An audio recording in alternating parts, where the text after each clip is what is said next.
What is time? Time is the invisible dimension in which all things exist. It cannot be touched, cannot be seen, and yet it surrounds us. We measure it in seconds, hours, and centuries. We chase it with calendars, clocks, and digital screens. But no matter how tightly we hold, it slips through our fingers like flowing water. Is time a river, carrying us forward into the unknown? Or is it a vast ocean in which every moment already exists, past, present, and future, waiting to be discovered? The mystery remains, deeper than the stars, more intimate than a heartbeat. The beginning of time. To ask, when did time begin, is to ask, when did the universe begin? And science tells us, about 13.8 billion years ago. Before the Big Bang, there was no before, no ticking seconds, no hours to count. Time itself began in that first instant, when all energy and matter burst outward, creating space and setting the cosmic clock into motion. Every star, every planet, every life that has ever existed began with that moment. The first breath of time. Time and relativity. For centuries, humans believed time was absolute, the same for everyone, everywhere. But Einstein revealed a hidden truth. Time is not fixed. It bends, it stretches, it slows. On Earth, we count minutes equally. But near a black hole, gravity bends space-time so deeply that a single second there might equal years in the universe beyond. A traveler moving close to the speed of light could live a short life, while centuries pass for those left behind. Time, it seems, is not universal. It is personal. It depends on where you are and how you move. Cosmic time versus human time. To humans, a lifetime feels vast. We measure decades, celebrate centuries, and record history in millennia. But in cosmic time, these spans are barely a whisper. A star can take 10 million years just to ignite. Galaxies spin so slowly that no human, nor even all of human history, can witness a single full rotation. And yet, within our fleeting lifetimes, we can imagine the infinite. We carry in our fragile human time the ability to reflect upon the eternal, to dream of the stars, even as they outlast us by billions of years. The end of time. If time had a beginning, will it also have an end? Scientists imagine many fates. Perhaps the universe will continue to expand forever until galaxies drift apart, stars burn out, and all that remains is cold darkness, the heat, death of the universe. Perhaps time will collapse inward, the universe folding back into itself. Or perhaps time, like a circle, has no true end, only a cycle of beginnings. In the end, we do not know, but time may outlast even memory, stretching beyond anything our minds can imagine. The philosophy of time, beyond science, lies a deeper question. Is time real? Or is it an illusion, a trick of the human mind to make sense of change? Some philosophers say all of time exists at once, past, present, and future, layered like pages of a book. Others say only the present is real, that the past is gone, and the future has yet to be born. And yet, within us, time is undeniable. We feel its weight in nostalgia. We see it in the lines of an aging face. We hear it in the ticking of a clock in a silent room. Perhaps time is both real and illusion, both infinite and fleeting, both cosmic and human. Time is the stage upon which the universe plays its story. It is the rhythm of galaxies and the heartbeat of a child. It is the silence of eternity and the brief spark of human life. We may never master it, never escape it, never fully understand it. But in every moment we live, we are part of its flow, carried from the birth of all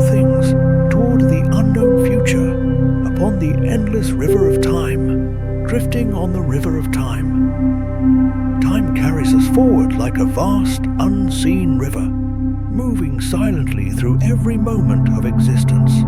From the moment we open our eyes as infants to the final breath that closes our lives, we are passengers upon its current. Unlike a river of water, time cannot be touched or seen, yet it shapes everything around us.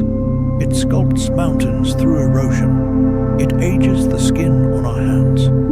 It determines the cycles of the planets and the slow death of the stars. To drift on this river is to be alive, for life itself is measured in the steady pulse of time. When we imagine drifting down such a river, it helps us understand why human beings, since the earliest civilizations, have been fascinated and unsettled by time. Ancient people marked its passage by watching the sky. They saw the sun rise and fall. They observed the moon wax and wane. They noted the return of seasons, and they understood that this flow, though invisible, governed their survival.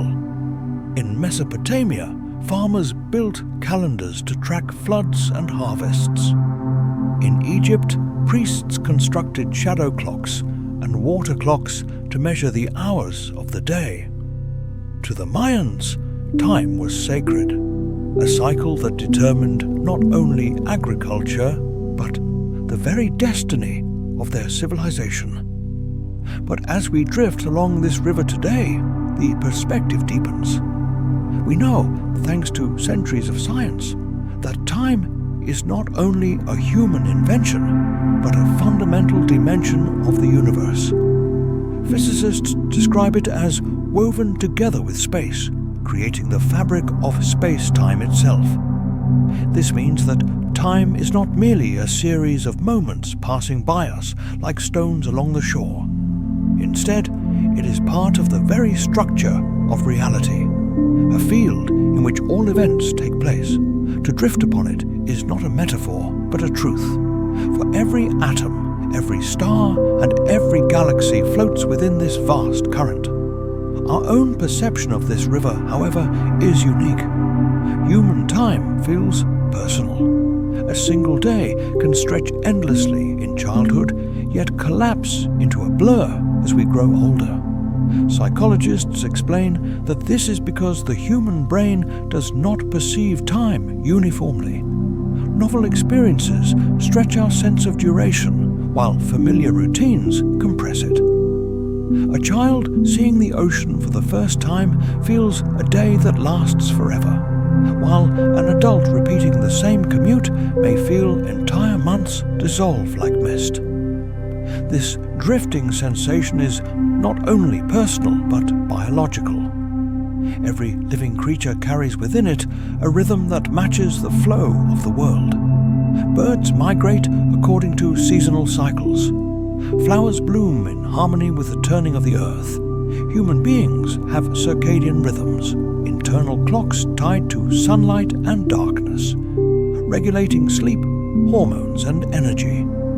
Even without watches or calendars, our bodies drift with time's current, sensing its hidden presence. To drift on the river of time is also to face its mystery. For centuries, philosophers asked whether time itself is real or whether it is only a concept created by the human mind. St. Augustine, in the 4th century, confessed that he understood what time was until someone asked him to explain it. To him, time was a paradox, something we live in constantly, yet cannot define. Centuries later, modern science would echo this uncertainty. Albert Einstein would show that time is not absolute, but relative, altered by speed and gravity. His discoveries suggested that time flows at different rates depending on where one stands in the universe.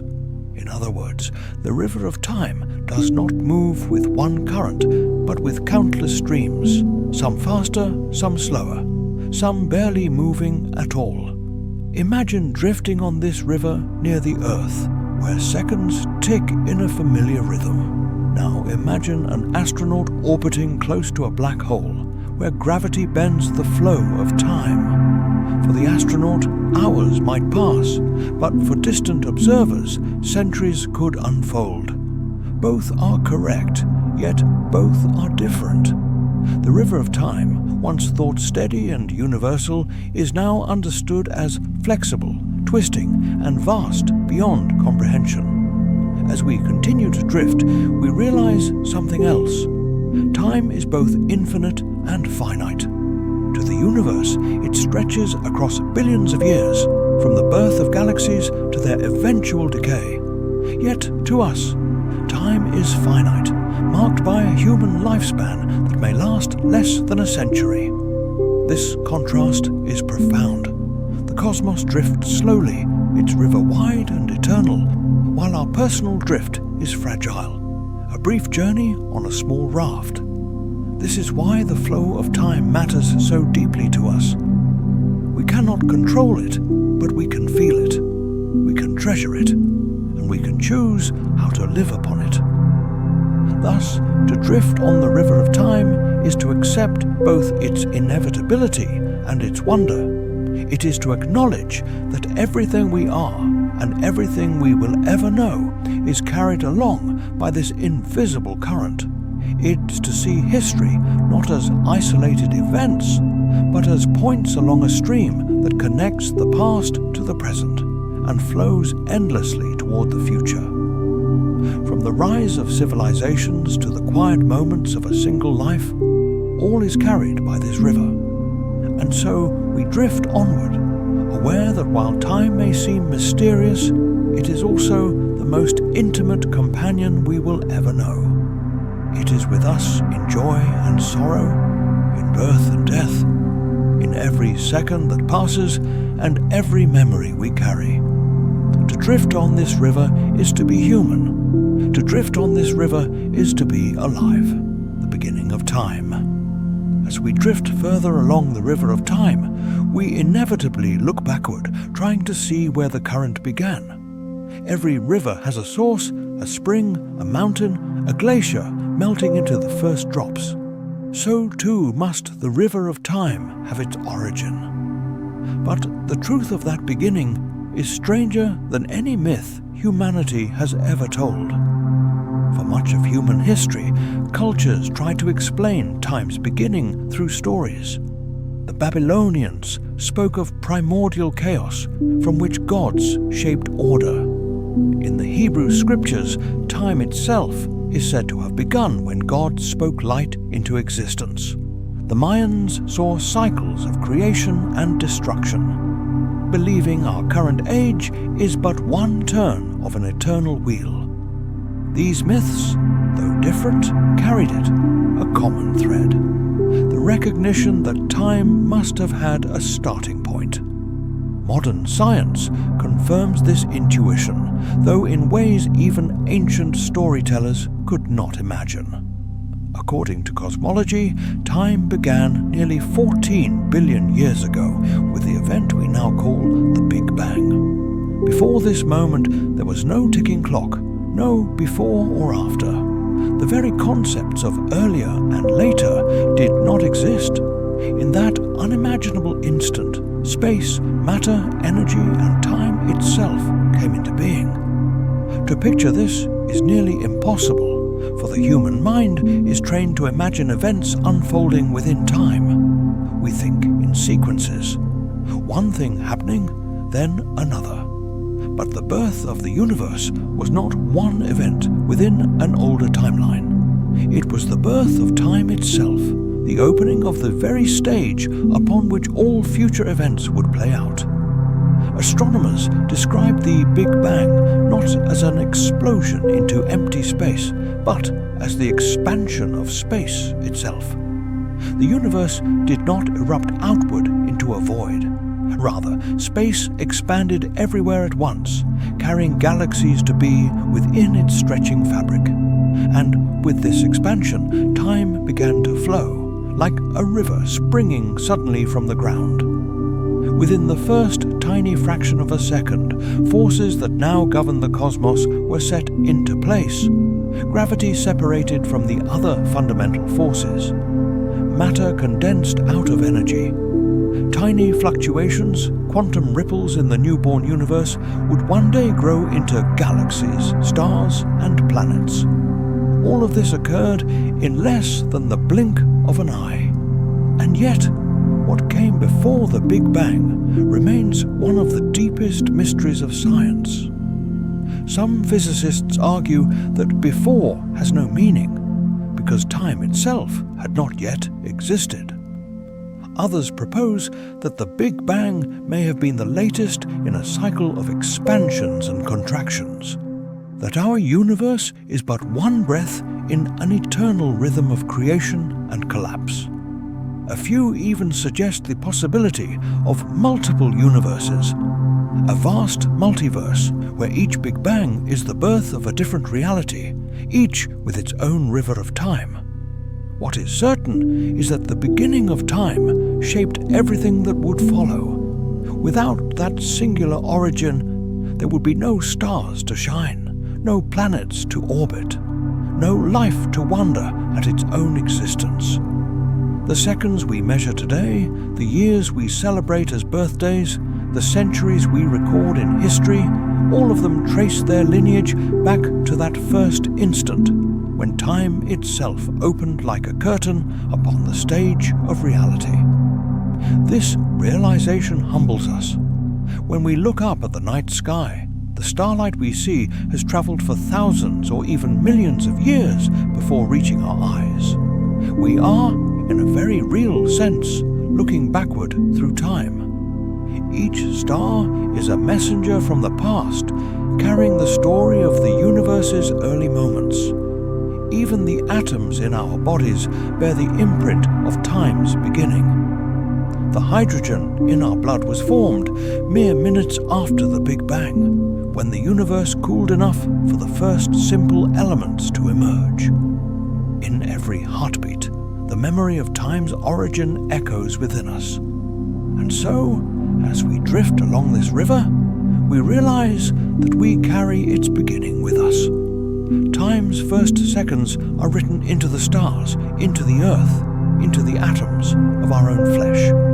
The beginning is not gone. It flows onward with us, just as every drop of a river contains something of its source. Yet, with every answer, new questions arise. What truly caused the Big Bang? Was it the ultimate beginning, or just the opening of a chapter in an eternal book? Can time itself end in the same way it began? These mysteries compel us forward. To understand time is not only to measure the ticking of clocks, but to face the greatest questions of existence itself. And so, the river carries us onward from its hidden source toward realms of even deeper wonder, towards the strange and beautiful truth that time is not fixed but flexible, bending and flowing in ways more astonishing than we once believed. Time and relativity. From the very first second of the universe's birth, time has flowed forward, carrying stars, galaxies, and life along its current. But as the centuries of human thought unfolded, a profound realization emerged. Time is not the steady, unchanging rhythm we once believed it to be. Instead, time can bend, stretch, and warp, depending on the circumstances of the universe around it. For much of history, the idea of time seemed simple. To ancient philosophers like Aristotle, time was the steady measure of motion, a constant background against which events unfolded. To Isaac Newton, centuries later, time was absolute, ticking forward with the same unbroken rhythm for everyone and everything, regardless of where they were in the universe. Newton imagined a great cosmic clock, its gears turning perfectly, keeping universal order. But in the 20th century, Albert Einstein shattered that certainty with his revolutionary theory of relativity. Through patient reasoning, bold imagination, and elegant mathematics, Einstein revealed that time is not absolute at all. It is inseparable from space, woven together into a single fabric known as spacetime. This insight changed our understanding of the universe forever. According to relativity, time flows differently depending on gravity and speed. Imagine two twins, one remaining on Earth and the other boarding a spacecraft traveling close to the speed of light. When the traveling twin returns, they will have aged less than the sibling who stayed behind. This is not a trick or an illusion. It is the true bending of time itself. Speed stretches the fabric of time, slowing its rhythm for the one who moves swiftly through the cosmos. Gravity, too, holds power over time. Near a massive object such as a planet, a star, or especially a black hole, time slows down compared to regions of weaker gravity. Astronauts aboard the International Space Station orbiting high above Earth experience time slightly differently than those on the surface below. The difference is tiny, fractions of a second, yet real, measurable, and confirmed by precise atomic clocks. Now, imagine standing at the edge of a black hole. Gravity there is so intense that time for you would crawl nearly to a stop, while the universe beyond would race forward at an unimaginable pace. If you lingered too close, you might experience minutes, while eons passed outside. For the distant observer, you would appear frozen at the black hole's edge, locked in a moment forever. Relativity teaches us that time is not a river flowing the same for everyone. It is a vast and shifting current, pulled and twisted by the forces of the universe. This revelation has had astonishing consequences, not only for science, but also for daily life. Global positioning satellites, which guide navigation systems in cars and phones, must account for the effects of relativity. Orbiting high above Earth, where gravity is weaker and speed is faster, their clocks tick at a slightly different pace than those on the ground. Without correcting for relativity, GPS would drift wildly off course, rendering navigation useless. The fact that your phone can guide you down a busy city street is proof that Einstein's vision of time bending under speed and gravity is not theory alone, but reality woven into our lives. Relativity also opens the doorway to one of humanity's greatest dreams: time travel. Moving forward in time is already possible, in a sense. Travel fast enough or linger near a black hole and you will leap into the future, returning to find the universe age it beyond you. But traveling backward in time, returning to what has already been, is far more difficult. The mathematics of relativity hint at exotic possibilities, like wormholes or cosmic strings, but the paradoxes they unleash, changing the past, meeting oneself, remain unsolved puzzles. For now, backward time travel lives more in imagination than in physics. What relativity ultimately reveals is that time is not separate from the cosmos, but a living, changing dimension of it. It flexes with motion, it bends with gravity, it dances with energy and mass. The river of time, once thought to flow steady and straight, now appears as a winding braided stream with eddies and currents shaped by the fabric of space-time itself. To drift upon this river is to accept its strangeness. We are not passengers on a universal clock, moving in lockstep across the cosmos.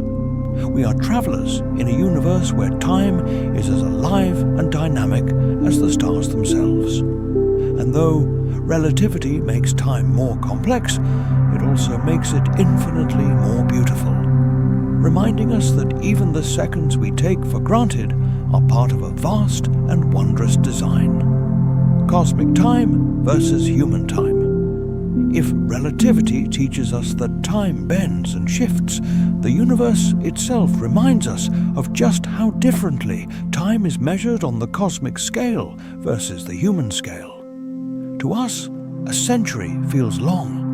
1,000 years carries the weight of civilizations rising and falling, languages being born and lost, empires emerging and crumbling into dust. But to the universe, such spans are nothing more than sparks, brief flickers that vanish almost before they begin. The cosmos moves to rhythms that stretch across billions of years. Stars are born in vast clouds of gas, igniting through nuclear fusion and burning steadily for lifetimes beyond imagination. Our own sun, already more than 4 billion years old, is still in its middle age, with several billion years left before it swells into a red giant and fades. To us, 4 billion years is a number so vast it almost escapes comprehension. Yet, to the stars, it is a natural heartbeat. Galaxies too turn slowly on their immense axes. The Milky Way takes more than 200 million years just to complete a single rotation. In the time it takes for our galaxy to spin once, entire species on Earth rise, flourish, and vanish. Of space-time geometry. The idea of curved space was radical. Imagine placing a heavy ball on a taut rubber sheet. The ball creates a dip, and any smaller object placed nearby rolls toward it, not because the ball pulls it, but because the surface itself guides its motion. This analogy, while imperfect, allowed the public to picture Einstein's general theory of relativity. Planets, stars, and even light itself move along curves carved into space-time by mass and energy. The bending of light around the sun, observed during the solar eclipse of 1919, became the first spectacular proof that space could be warped, and that even photons, weightless yet energetic, obey the geometry of the universe. As telescopes and technology advanced, we discovered that this curvature was not a local phenomenon, but a fundamental property of the cosmos. The great arcs of galaxies, the spiraling dance of binary stars, and the pathways of spacecraft all follow the subtle, continuous folds of space-time. When a black hole forms, the curvature becomes so extreme that all paths lead inward, and not even light can escape. This is gravity at its most absolute, the warping of space to an infinite degree. Yet the Apple's story, humble and earth-bound, is still at the heart of it all. The same mathematical framework that predicts the orbit of distant exoplanets also explains why you feel the weight of your body pressing against the ground. When astronauts float aboard the International Space Station, they are not free from gravity, but are in continuous freefall around Earth, just as the Moon is. The sensation of weightlessness is not the absence of gravity, but the experience of moving along space-time's curves without resistance. This understanding transforms our search for knowledge. We now recognize that mapping the curvature of space is essential not only for navigating spacecraft, but also for probing the universe's structure and destiny. Instruments like gravitational wave detectors, such as LIGO and Virgo, can sense ripples in spacetime caused by massive collisions billions of light years away, proving that the fabric Newton never imagined is dynamic, alive with motion. From a single falling apple to the grand sweep of cosmic arcs, the path is continuous. Newton's insight revealed a universal connection, and Einstein's vision showed that the stage on which the universe plays is not rigid, but shaped by its actors. Every orbit, every falling object, every beam of starlight is a silent testimony to the curvature of space. It is a reminder that the laws governing the cosmos are woven into the very geometry we inhabit. where an apple's gentle drop is kin to the orbit of worlds and the slow, endless spirals of galaxies.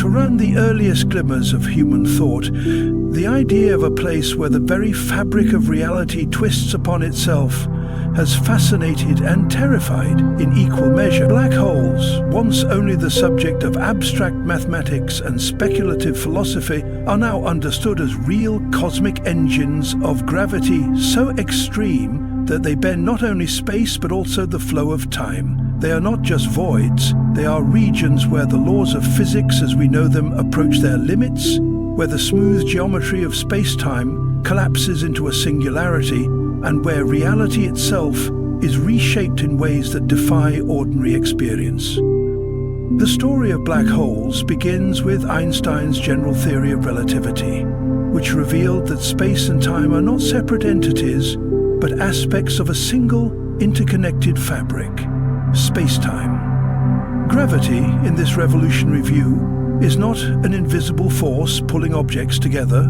as Newton described, but the warping of space-time caused by mass and energy. A star, a planet, or even your own body bends the space-time around it. The greater the mass, the greater the curvature. But in the case of a black hole, the curvature becomes so extreme that space-time folds in upon itself, creating a one-way boundary known as the event horizon. Inside this horizon, every path, whether taken by light or matter, curves inward, inevitably leading toward the singularity, a point of infinite density where the known laws of physics cease to function in their familiar form. From the outside, a black hole appears as a perfectly black sphere, yet it is more than an empty void. It is a gravitational well so deep that time itself flows differently near it.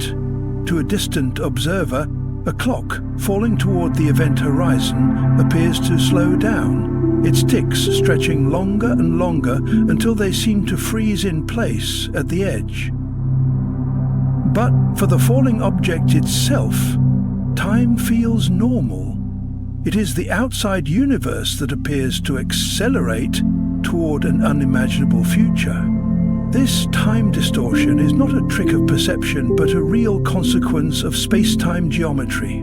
Near a black hole, the very definition of now becomes uncertain. Two observers in different gravitational environments will disagree about the sequence and duration of events. A second measured near the event horizon is not the same as a second far from it. This effect, gravitational time dilation, links black holes to the deepest questions about the nature of time, causality, and the universe's structure. Beyond their mind-bending impact on time, black holes are also architects of cosmic structure. The supermassive black holes at the centers of galaxies influence the motion of billions of stars, shaping the very architecture of galactic systems.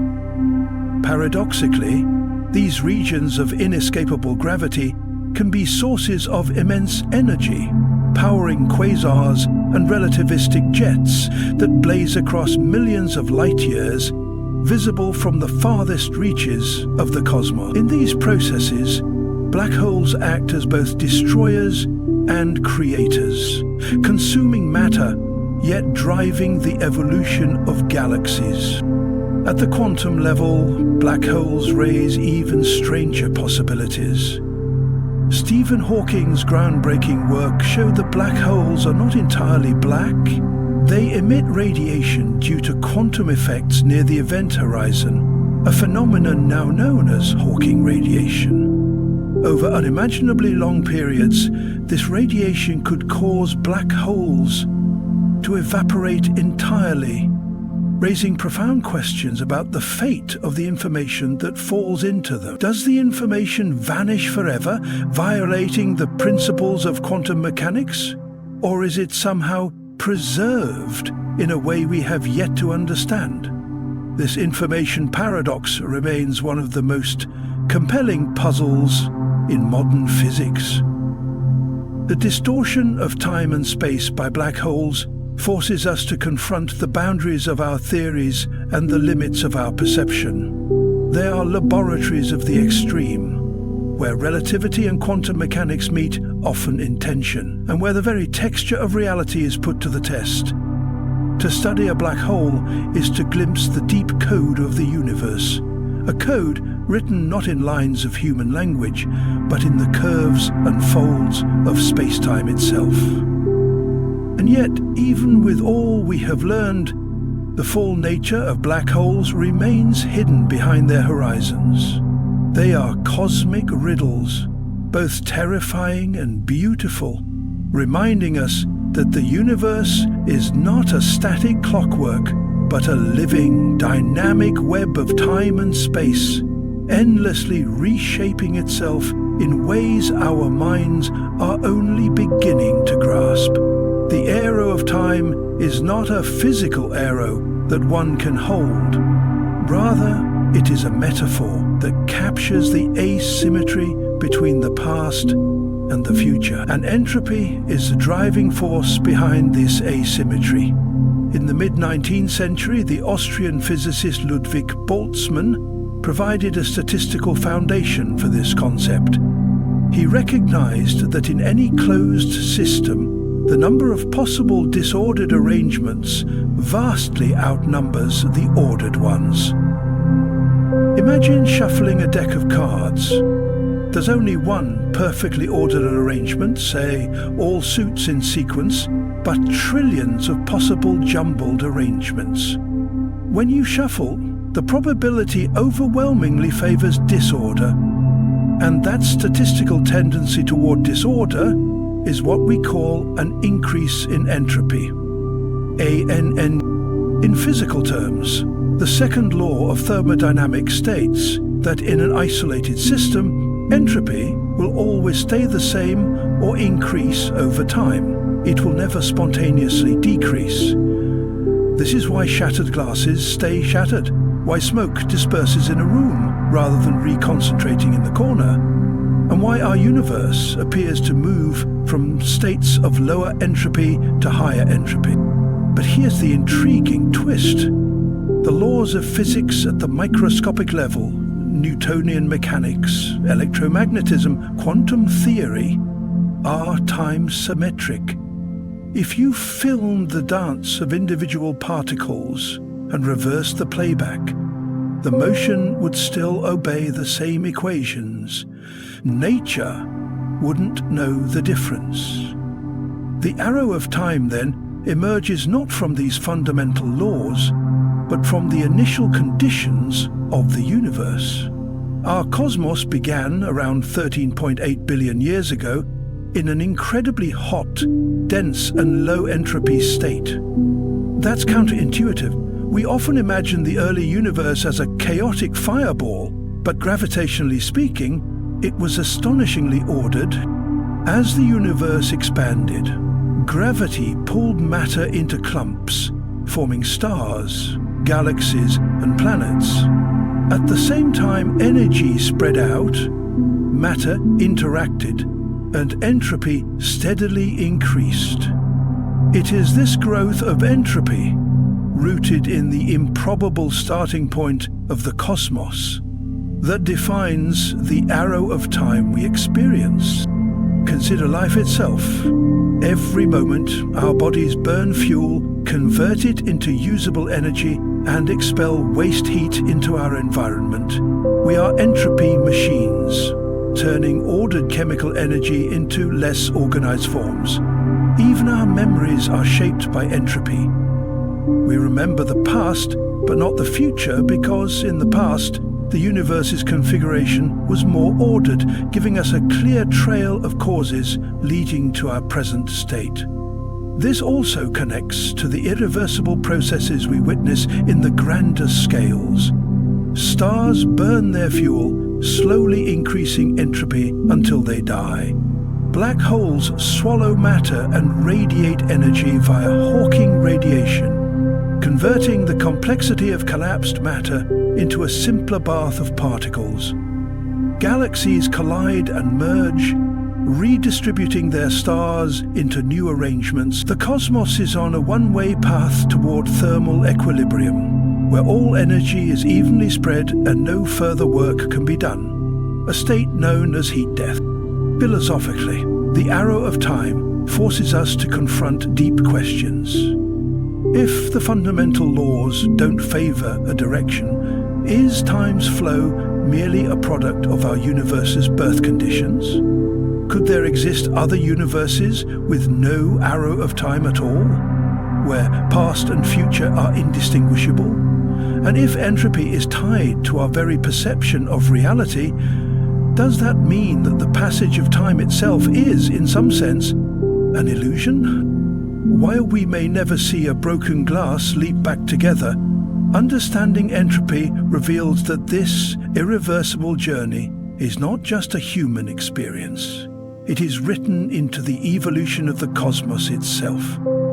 The arrow of time is the silent hand that shapes history, memory, decay and transformation, carrying us from the ordered dawn of creation into the vast, entropic future. And so, every second we live is part of this universal story, a single step in an irreversible march that began with the birth of the universe and will continue until the last flicker of usable energy fades into the eternal stillness. In the heart of the universe's most extreme places, there exists a boundary where human understanding falters, where mathematics stumbles into infinities, and where the known laws of physics cease to operate. These are the space-time singularities, enigmatic points in the cosmos where density becomes infinite. Curvature of space is without limit, and time itself is stripped of meaning. They are not simply exotic features of the universe. They are the ultimate challenge to our deepest theories of reality. To understand what a singularity truly is, one must first appreciate the concept of spacetime. Albert Einstein's theory of general relativity revealed that space and time are not rigid, immutable backdrops for the events of the cosmos. They are woven together into a flexible, dynamic fabric that bends, warps, and stretches under the influence of mass and energy. A massive star curves the space-time around it, guiding planets into orbits. The sun bends the path of starlight. And yet, under the right and extreme conditions, this curvature can become so intense that the rules break down entirely. The most famous example of a singularity hides within a black hole. When a massive star exhausts its nuclear fuel, gravity gains the upper hand. With no outward pressure from fusion to counteract it, the star collapses inward.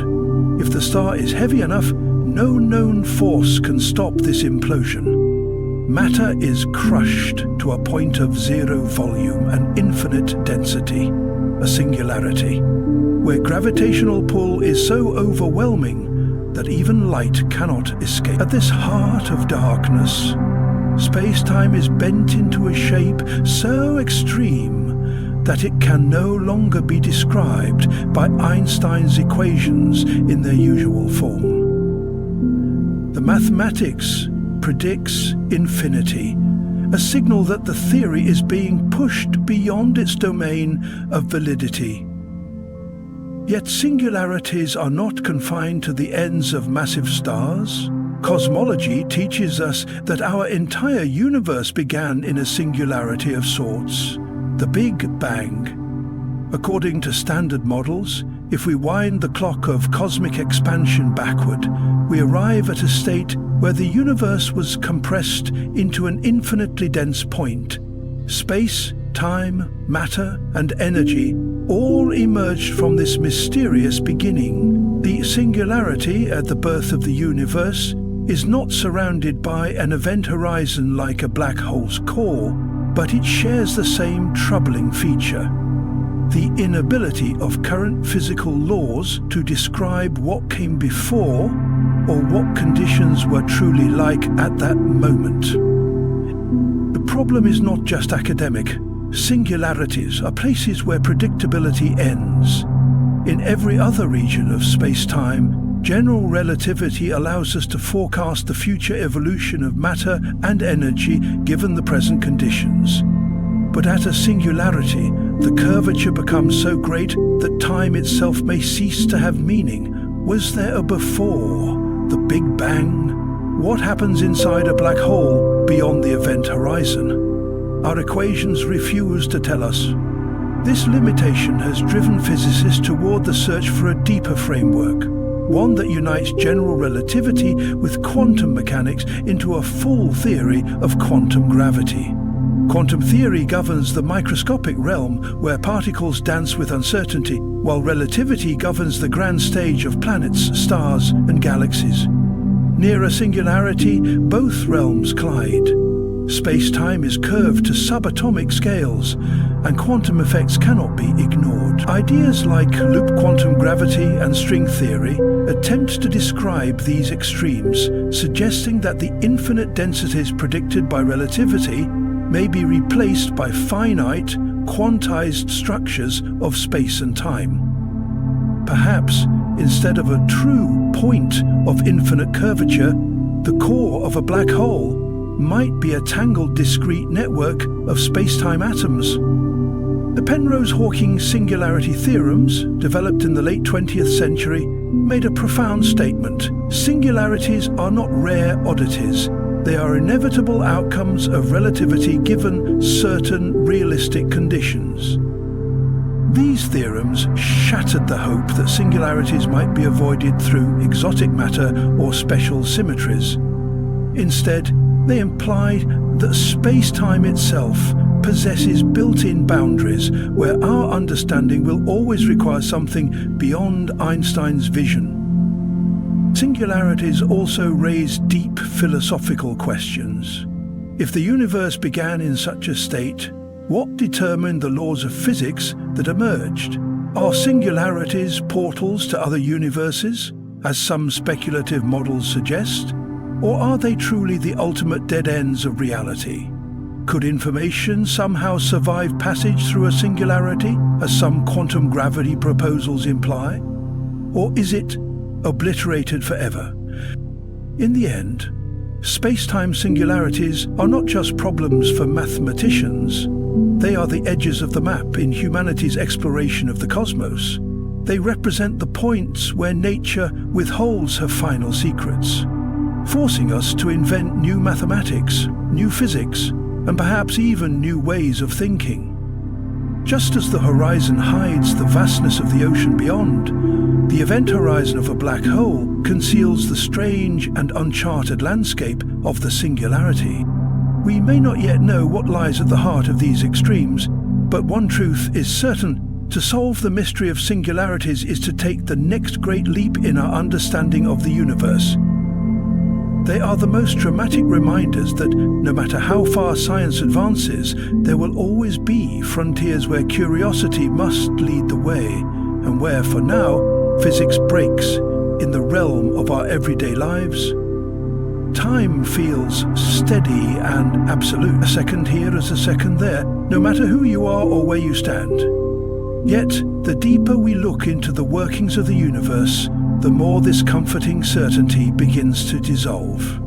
Modern physics tells us that time is not a universal metronome, ticking away identically for everyone. It is a pliable dimension woven into the very fabric of reality, and it can stretch, compress, or even appear to slow down. One of the most mind-bending illustrations of this truth is a thought experiment so famous that it has traveled from scientific papers into science fiction and philosophical debate: the twin paradox.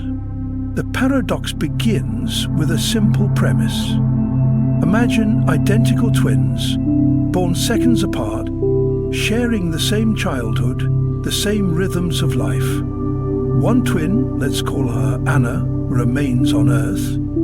The other, Elena, climbs aboard a spaceship capable of traveling at a significant fraction of the speed of light. Elena's ship embarks on a long journey to a distant star and then returns home, When she steps back onto Earth's soil, the two sisters embrace, only to discover something astonishing. Elena is younger than Anna, perhaps by years. Her clock, and even the biological processes of her body, have experienced less time. This outcome is not a fantasy. It is a direct consequence of Einstein's theory of special relativity. According to special relativity, the faster you move through space, the slower you move through time relative to someone who is stationary. This is time dilation, a real, measurable phenomenon confirmed in countless experiments. Muons, unstable subatomic particles, survive longer when traveling near light speed. Atomic clocks flown on aircraft or mounted on satellites tick at slightly different rates than identical clocks on Earth. And yet the paradox arises when we consider symmetry. From Elena's perspective, isn't Anna the one moving away at high speed? If motion is relative, shouldn't Anna be the younger one when they reunite? The resolution lies in the fact that their experiences are not truly symmetrical. Elena's journey involves acceleration and deceleration, turning the ship around to return home, while Anna remains in one continuous frame of reference on Earth. Acceleration changes the geometry of space-time for the traveler, breaking the symmetry and allowing special relativity to produce its startling result. The twin paradox also reminds us that clocks, whether mechanical, atomic or biological, are not just human-made devices, but manifestations of the flow of time itself.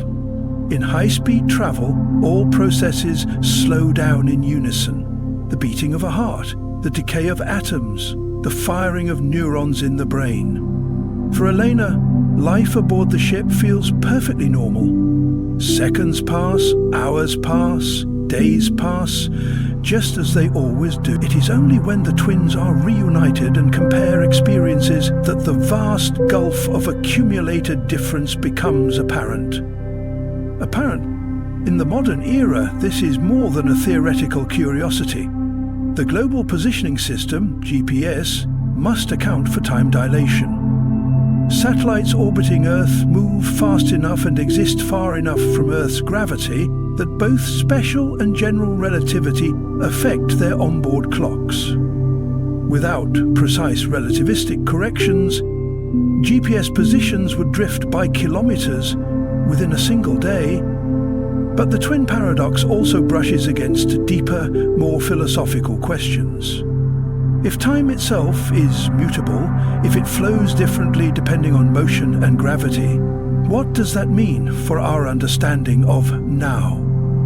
Is the present truly universal, or does each observer carry their own private version of reality's clock? Einstein himself once remarked that the distinction between past, present, and future is a stubbornly persistent illusion. And so, the twin paradox stands as more than a puzzle. It is a window into a cosmos where time is not the master, but the dance partner of space, movement, and gravity. The story of Anna and Elena is not about defying the laws of physics, but about embracing them, seeing time not as rigid ruler, but as a stretchable thread in the fabric of space-time. In that realization lies one of the most humbling truths of modern science. The ticking of the clock is as much a journey as the path you travel. Gravitational time dilation near massive objects. Imagine standing at the foot of an enormous mountain, its sheer presence dominating the horizon. Now, stretch that idea beyond all earthly scales. Picture a star dense enough to pack the mass of our sun into the size of a city, or even a black hole whose gravitational field bends the very fabric of reality. In such environments, time itself does not flow as it does for you and me here on Earth. This phenomenon, known as gravitational time dilation, is one of the most fascinating predictions of Einstein's general theory of relativity, and it reveals that time is not a universal constant, but a flexible dimension, stretching and compressing depending on the strength of gravity. The concept begins with Einstein's radical insight. Gravity is not merely a force pulling objects together, as Isaac Newton described. Instead, it is the curvature of space-time caused by mass and energy. The more massive an object, the deeper the well it carves into the space-time fabric. Just as a marble rolling near the edge of a funnel slows as it climbs out. Light and even time itself are affected when they pass through these gravitational depressions. Near a massive object, clocks tick more slowly compared to those farther away.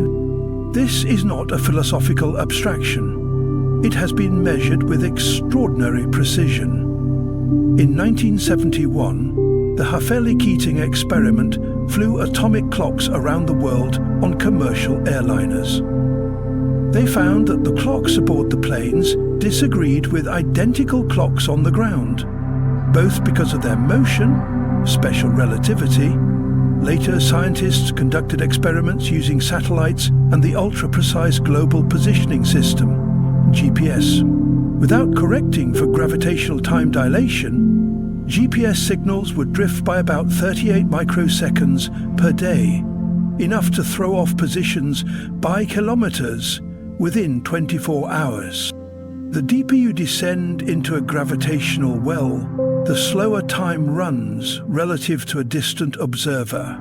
This effect becomes extreme near compact astrophysical objects. Around neutron stars, where gravity is billions of times stronger than Earth's, the time dilation is significant, but still survivable in principle. Near the event horizon of a black hole, however, the distortion is so intense that, from the perspective of an outside observer, time for someone falling in would appear to almost freeze. To the falling traveler, however, their own clock ticks normally.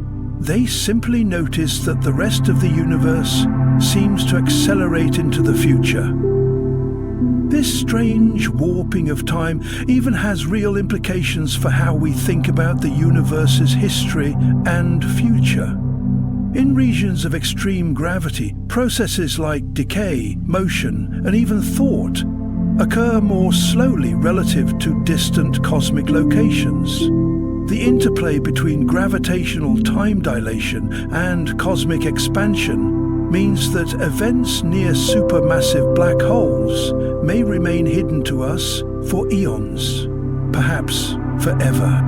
In a way, gravitational time dilation forces us to abandon the idea of one absolute, universal now. Time becomes personal, linked to position and gravitational influence.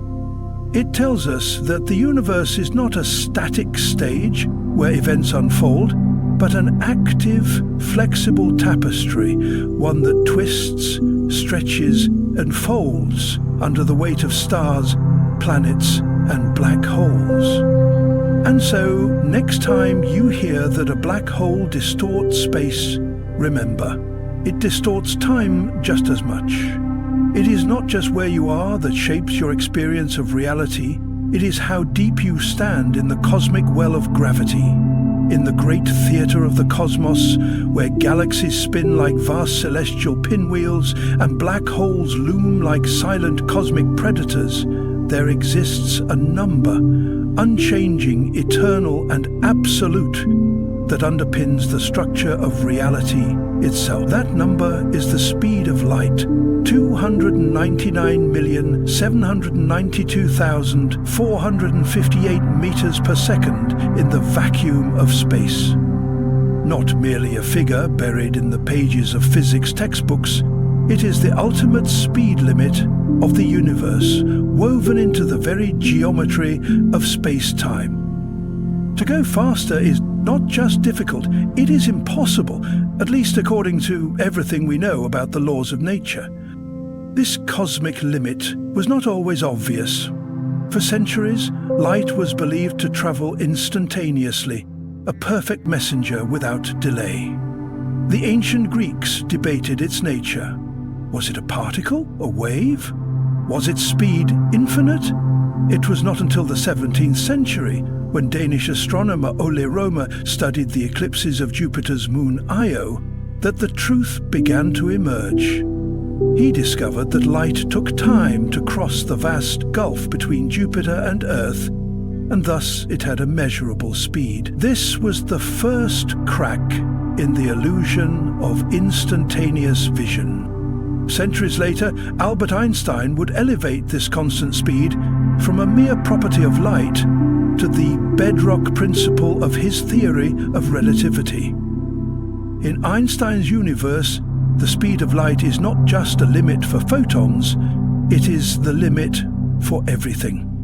No matter how much energy you pour into an object with mass, you can never accelerate it to or beyond the speed of light. Instead, as you approach it, your energy goes not into making you faster, but into distorting time and space around you. Time slows for you, distances warp, and the very fabric of reality bends to enforce this law. But why?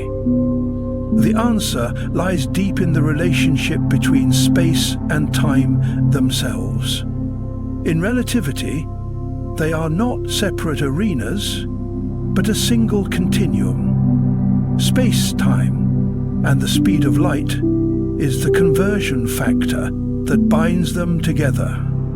It is the slope of the universe's ultimate ruler, the maximum rate at which cause can lead to effect. If information, matter, or energy could travel faster than light, causality would unravel. Events could happen before their causes, and the logical order of the cosmos would dissolve.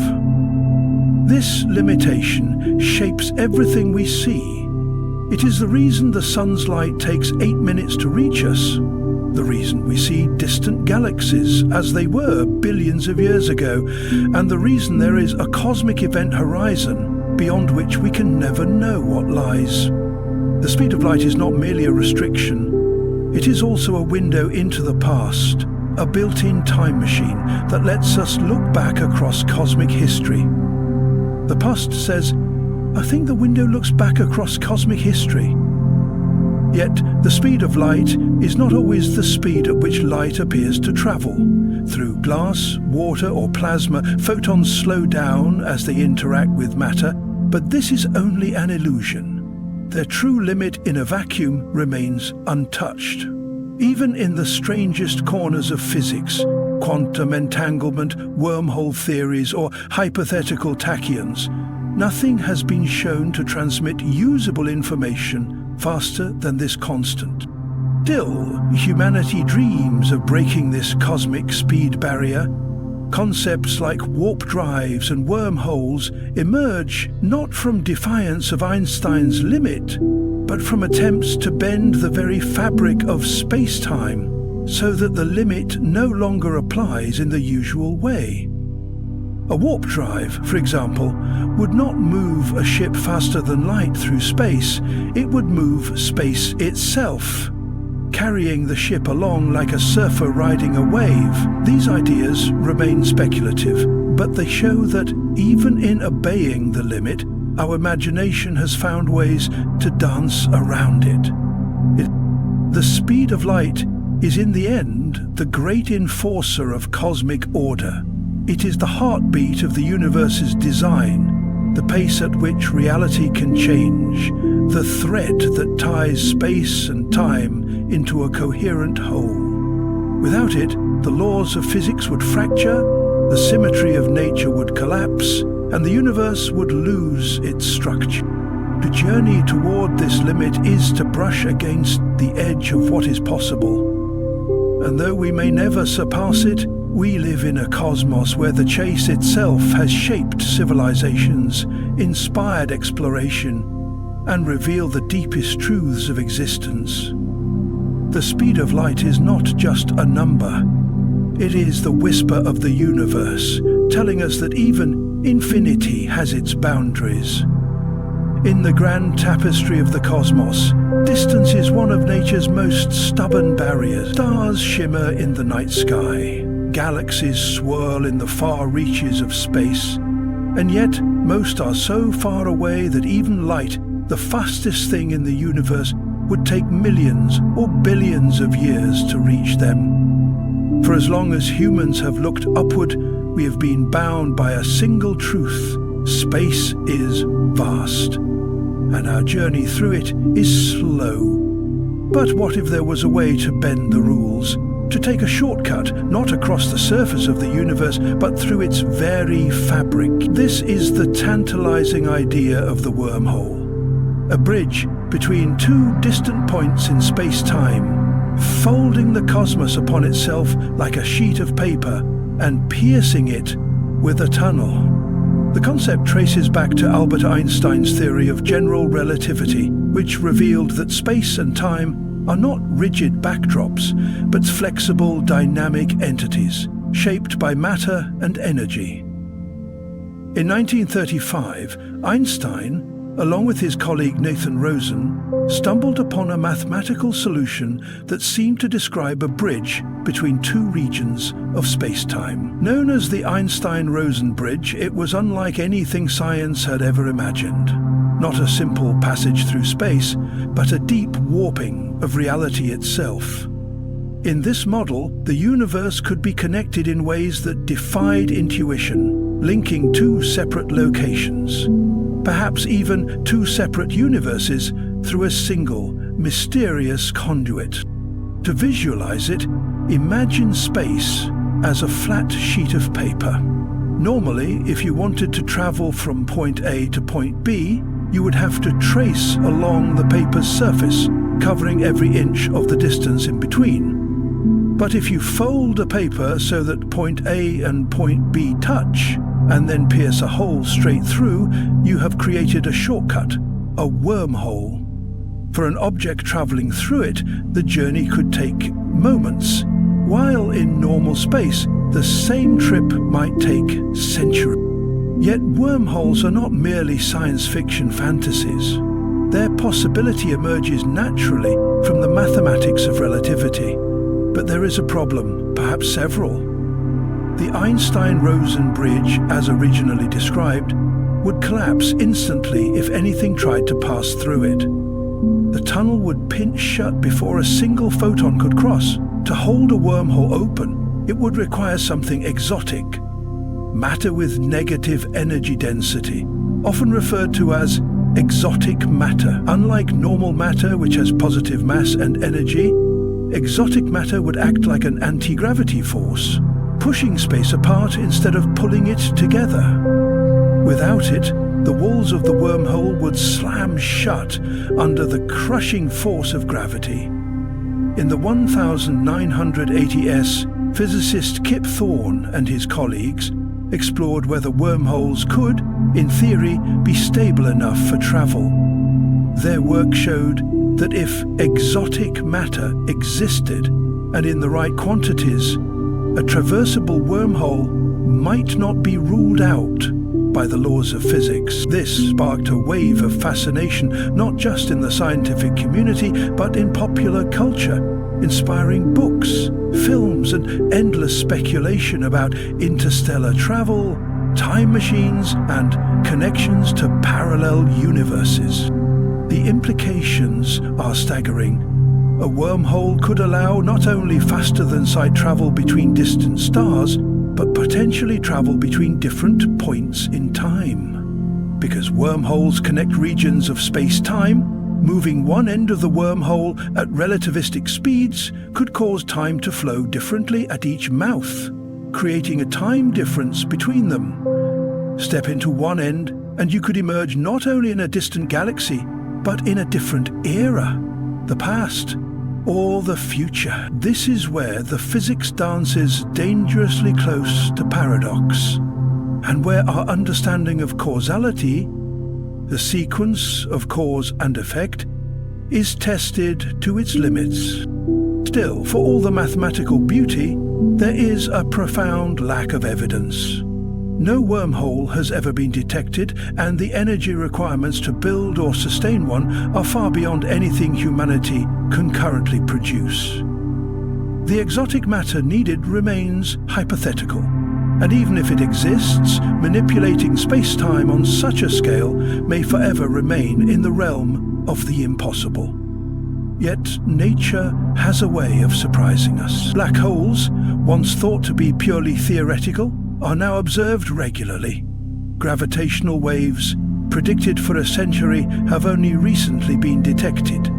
If wormholes exist somewhere in the universe, perhaps hidden in the warped hearts of galaxies, then one day our instruments or our descendants might find them. In the end, the idea of wormholes speaks to something deeper than physics. It touches on humanity's restless urge to explore, to connect distant worlds, to transcend the boundaries of space and time. Whether they turn out to be real or not, wormholes remind us that the universe is not a static prison of empty void and unyielding laws. It is a living, flexible, mysterious thing, and perhaps, somewhere out there, it holds doors waiting to be opened. Temporal illusions. Why the past feels real. Time is a strange thing. We live within its flow as naturally as a fish swims in water, yet the deeper we look, the less it behaves like the steady, unchanging river we think it is. To our senses, the past is gone, a shadow that exists only in memory. But why then does it feel so vividly alive? Why do moments long vanished sometimes feel closer than the present? This is the paradox of temporal illusion, the curious phenomenon where the mind treats the past as something tangible, almost as if it still exists somewhere, waiting for us to return. To understand why the past feels real, we must first face an unsettling truth. In the eyes of physics, time is not a flowing entity. Einstein's theory of relativity revealed that time is woven into the very fabric of the universe, space-time, and within this four-dimensional structure, all events, past, present, and future, are fixed like frames in a cosmic film reel. In such a universe, the moment you are reading this, the moment you were born, and the moment of humanity's distant future all exist together. The flow of time is not a universal reality, it is a property of consciousness. Our brains evolved not in the abstract world of space-time, but in the relentless cause and effect sequence of survival. The mind constructs time to keep track of events, to anticipate danger, to remember food sources, to recognize faces, to love and to grieve.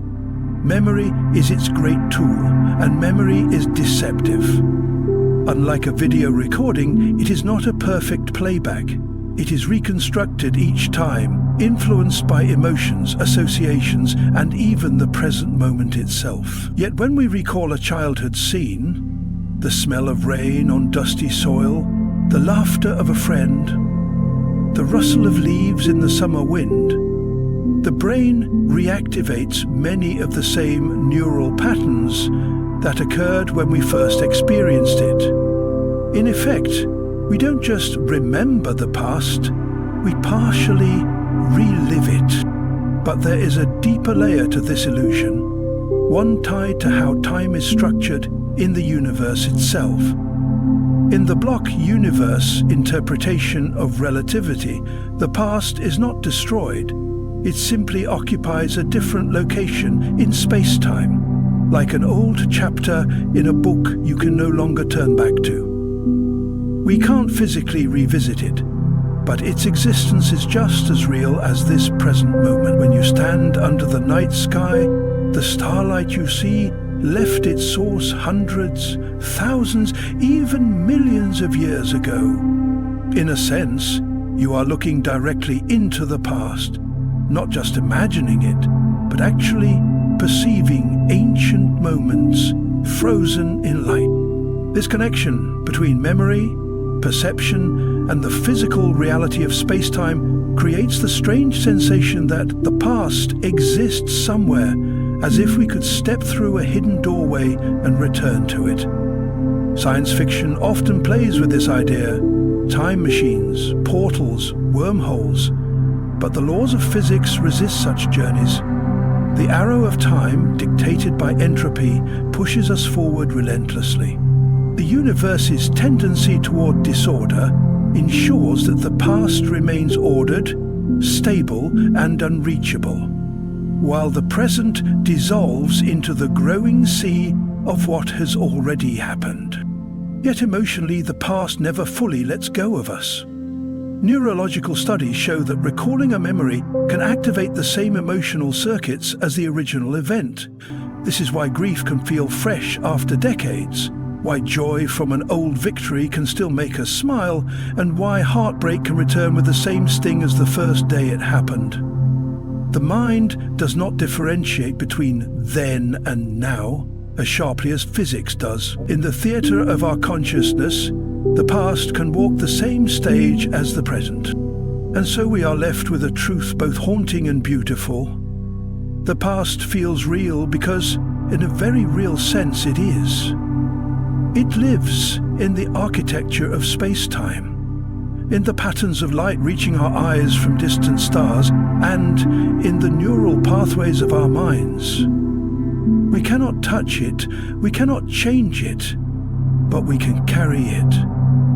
And in carrying it, we keep it alive. Perhaps that is the deepest temporal illusion of all, that what is gone can never return, when in fact it has never truly left. Time before the Big Bang, does it exist? The question of whether time existed before the Big Bang is one of the deepest and most perplexing puzzles in cosmology, blending physics, philosophy, and even metaphysics. To answer it, we must confront what the Big Bang actually was, not as a fiery explosion in empty space, but as the origin of the very fabric of space and time itself. According to the standard cosmological model, the Big Bang was not an event within time, it was the birth of time. Before it, there was no before in the way we normally understand it, because before is a temporal concept that requires time to exist in the first place. Einstein's general theory of relativity, which describes gravity as the curvature of space-time, predicts that as we trace the history of the universe backward, the density, temperature, and curvature all increase until they approach infinity. At that singularity, about 13.8 billion years ago, our current mathematical description of reality breaks down. Time, as defined by the ticking of clocks and the sequence of cause and effect, appears to reach a boundary. It is as if the river of time narrows to a point and simply stops. From this perspective, asking what happened before the Big Bang is akin to asking what is north of the North Pole. It may be a meaningless question in our current framework. Yet, physics does not stop at boundaries, it seeks to cross them. Quantum cosmology, which attempts to unite quantum mechanics with general relativity, opens possibilities for what before could mean. Some theories suggest that time is not fundamental but emergent, arising from deeper, timeless laws of physics. In such scenarios, the Big Bang may not have been the true beginning, but rather a transition, like ice melting into water. A change of state in a larger, eternal reality. One possibility is the cyclic universe model, in which the cosmos undergoes endless cycles of expansion and contraction, with each bang following a crunch. In this view, time stretches infinitely backward, and our Big Bang is just one chapter in an eternal book. Another is the quantum bounce, suggested by loop quantum gravity, in which the universe did not emerge from nothing, but rebounded from a prior contracting state, avoiding the singularity entirely. There is also the multiverse hypothesis, where our Big Bang is one bubble among countless others forming in an eternal inflationary background, a vast and timeless sea spawning universes endlessly. Even more radical ideas come from Stephen Hawking's no boundary proposal, which imagines time near the Big Bang behaving like space. It has no edge, no before, but is finite in extent. In this model, the question, what happened before time, becomes unnecessary. Because time didn't begin in a singular moment, it smoothly emerged from a kind of timeless quantum realm. The difficulty in answering this question lies in our human perspective. We experience time as a flowing river, always moving from past to future. We intuitively imagine that every event has something before it, but the universe may not conform to this intuition. Time could be an artifact of the universe's expansion, a feature that simply did not exist in any meaningful sense before our cosmos took shape. And so, the existence or non-existence of time before the Big Bang is not only a scientific puzzle but also a philosophical one. If time began with the universe, then the Big Bang was the ultimate origin, the boundary beyond which before has no meaning. If time existed beforehand, then the Big Bang might have been just one moment in an infinite, possibly cyclical cosmic story. Until we have a full theory of quantum gravity, we are left with possibilities, not certainties. What is certain is that in exploring this question, we are forced to confront the limits of our understanding, and perhaps even the limits of what can be known. Whether time began 13.8 billion years ago or stretches eternally into the past, the mystery invites us to keep asking, keep imagining, and keep pushing the boundaries of physics toward the edges of reality itself. The clash of giants, general relativity versus quantum mechanics. General relativity, formulated by Albert Einstein in 1915, describes space and time not as separate entities, but as a unified four-dimensional space-time. It is a flexible, dynamic fabric that bends and curves in the presence of mass and energy. In Einstein's view, gravity is not a force in the traditional Newtonian sense. It is the result of space-time curvature. Massive objects like stars and planets warp space-time, and objects follow the curves of this geometry. Quantum mechanics, developed between 1900 and the 1920s, focuses on the smallest scales of reality, the behavior of particles, energy, and fields at atomic and subatomic levels. It replaces certainty with probability, describing particles as wave-like entities governed by the uncertainty principle and probabilistic wave functions. Both theories have been tested countless times. Both work extraordinarily well within their domains, but they refuse to play nicely together. General relativity works flawlessly at large scales. Planets, galaxies, the universe itself, while quantum mechanics dominates at the atomic and subatomic scales. Yet, at the extreme boundaries of nature, such as inside black holes, or during the first fraction of a second after the Big Bang, both theories are required at once, and there they clash. Mathematically, when we try to apply quantum principles to space-time as described by general relativity, the equations spiral into infinities, nonsensical, unphysical results. This failure has driven physicists for decades to search for a quantum theory of gravity, a framework that describes gravity in the same probabilistic, quantized way that we describe the other forces of nature. The loop quantum gravity vision. Loop quantum gravity takes a refreshingly grounded approach. Instead of embedding our universe into higher dimensions or postulating exotic strings vibrating in unseen spaces, LQG works directly with what general relativity already gives us, the dynamic fabric of space-time, and applies quantum principles to it. The key insight of LQG is that if matter is quantized and energy is quantized, perhaps space itself is quantized.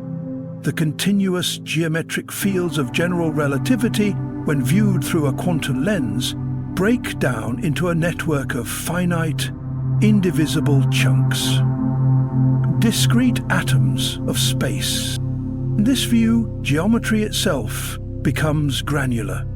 Just as photons are the smallest quanta of light, these space atoms are the smallest possible units of area and volume.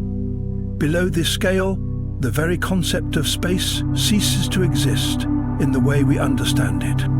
Spin networks, the atoms of space. In the mathematics of LQG, these discrete chunks of space are described by something called a spin network.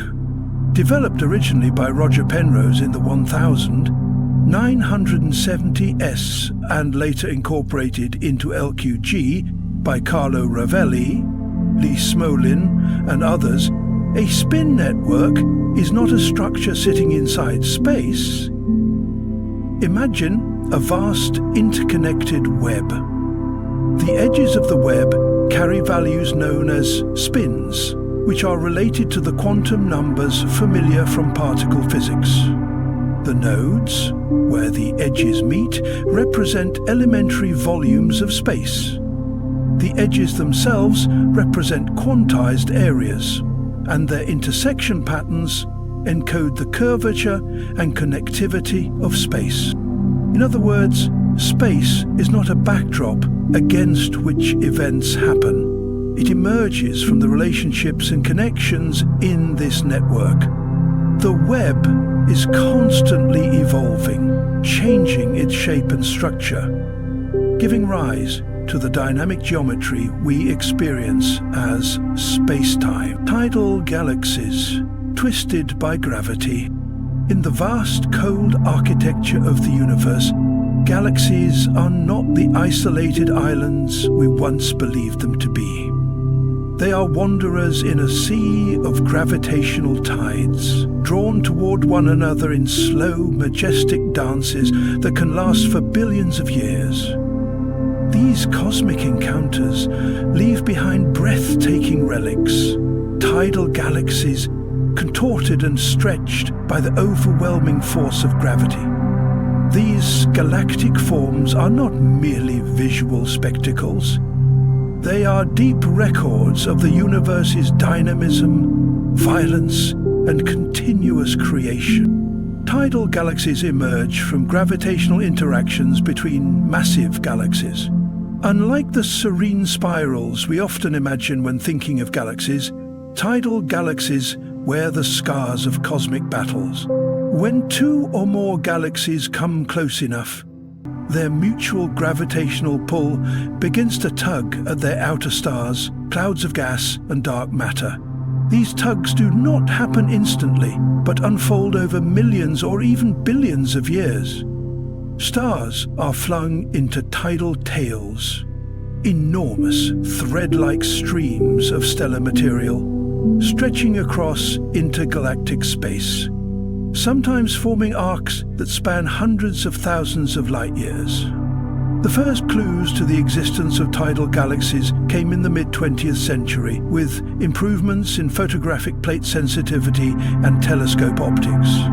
Astronomers began noticing peculiar galaxy shapes, twisted, stretched and bent structures that defied classical spiral or elliptical categorization. The classic pair, known as the Antennae galaxies, is one of the most iconic examples. Located in the constellation Corvus, this duo appears to be locked in a slow magmatic collision, their stars flung outward in brilliant arcs that resemble insect antennae. These trails are not static. They evolve, merge, and sometimes collapse into new structures altogether. But the wonder of tidal galaxies lies not only in their forms, but in what they teach us about galactic evolution. These interactions often trigger immense waves of star formation. As gas clouds are compressed by gravitational forces and shock waves, they collapse under their own weight, igniting bursts of newborn stars. Some of the most vibrant stellar nurseries ever observed are found in the heart of tidal interactions. Yet this creation often comes with destruction. Galactic cores may be destabilized. Supermassive black holes can begin to consume more matter, and entire structural features of galaxies may be torn apart, never to reform. From a scientific perspective, tidal galaxies offer an exceptional opportunity to study the role of gravity not just as a force of attraction, but as an agent of transformation. Simulations and models of galaxy collisions have revealed that these events are not rare. In fact, the Milky Way itself is not immune. Our home galaxy is on a collision course with the Andromeda Galaxy, a celestial ballet expected to begin in earnest in about 4 billion years. Already, satellite galaxies like the Large and Small Magellanic Clouds are stirring up tidal features in the Milky Way's halo, subtle arcs of stars and gas that hint at the beginning of a grand merger. These future tidal features will reshape the Milky Way, giving rise to yet another generation of twisted, luminous structures. Even the dark matter component of galaxies plays a crucial role in shaping tidal galaxies. Though invisible, dark matter contributes the majority of mass in most galaxies, forming vast halos that extend far beyond the visible stars. During a galactic encounter, these dark matter halos interact gravitationally as well, guiding the overall shape and trajectory of the tidal structures. Without dark matter, tidal interactions would look radically different, less organized, less elongated, and lacking the coherence we observe. Thus, tidal galaxies serve as a silent testimony to the dark scaffolding of the universe. Beyond their scientific importance, tidal galaxies also carry philosophical weight. They remind us that beauty often comes from struggle, and that creation is frequently born from conflict. They are visual metaphors for resilience and transformation, telling a story of cosmic resilience and rebirth. Through their tortured shapes, we see the universe not as a static machine, but as a living, evolving organism, one that tears itself apart and builds anew, cycle after cycle. Yet even these grand tidal features are temporary. Over vast stretches of time, the dramatic tails and bridges will fade. Stars will disperse into the larger galactic halos, and the memory of the collision will be lost, save for the newly merged galaxy at its center. These tidal ghosts are fleeting moments in the infinite film of cosmic evolution, captured only briefly by human eyes and instruments before they vanish into the background of space. As we observe these twisting galactic forms, we are not only looking outward, but forward. They are glimpses into the eventual fate of all galaxies, including our own. In their chaotic grace, tidal galaxies are both messengers of history and harbingers of what is to come. And with that glance into future galactic collisions and their inevitable consequences, we turn our attention to a stranger cosmic choreography, one that transcends even the most dramatic galaxy mergers. Next, we step into the realm of Outline 12, where we explore the bizarre and captivating world of ring galaxies, formed not by gradual spiral evolution, but by violent head-on collisions that send ripples through galactic disks like stones cast into a still. The Hercules Corona Borealis, Great Wall, the largest structure in the universe, As we leave behind the intricate gravitational dances that twist galaxies into tidal forms, our perspective must widen, not just across space, but across the very concept of scale itself. From the delicate, luminous threads spun by merging galaxies, we now move into a realm so vast, so profoundly immense, that it challenges the very boundaries of human comprehension. We arrive at what may be the largest known structure in the observable universe, the Hercules Corona Borealis Great Wall, a name as colossal as the cosmic giant it represents. Discovered in the early years of the 21st century, this immense superstructure came into view not through visible light or classical imaging, but through the detection of gamma-ray bursts, brief, high-energy flashes of radiation that typically signal the collapse of massive stars or the violent mergers of neutron stars. Astronomers analyzing data from deep sky surveys noticed a peculiar concentration of these bursts in a specific region of the sky, a statistical clustering too significant to be coincidental. The distribution pointed to a massive assembly of galaxies and galaxy clusters stretching across a truly unimaginable expanse, billions of light-years in length. The Hercules Corona Borealis Great Wall spans a region of sky that connects the constellations of Hercules and Corona Borealis, hence its name. The dimensions of this structure are staggering, over 10 billion light-years across at its greatest extent. To put this in context, our entire Milky Way galaxy is roughly 100,000 light-years in diameter. The Great Wall dwarfs not only our galaxy, but entire supercluster of galaxies, swallowing them like islands in a galactic ocean. It is not a wall in the traditional sense, but rather a vast web of gravitationally associated matter. Galaxies, dark matter, intergalactic gas, all interconnected in a filamentary structure that traces the skeleton of the cosmos.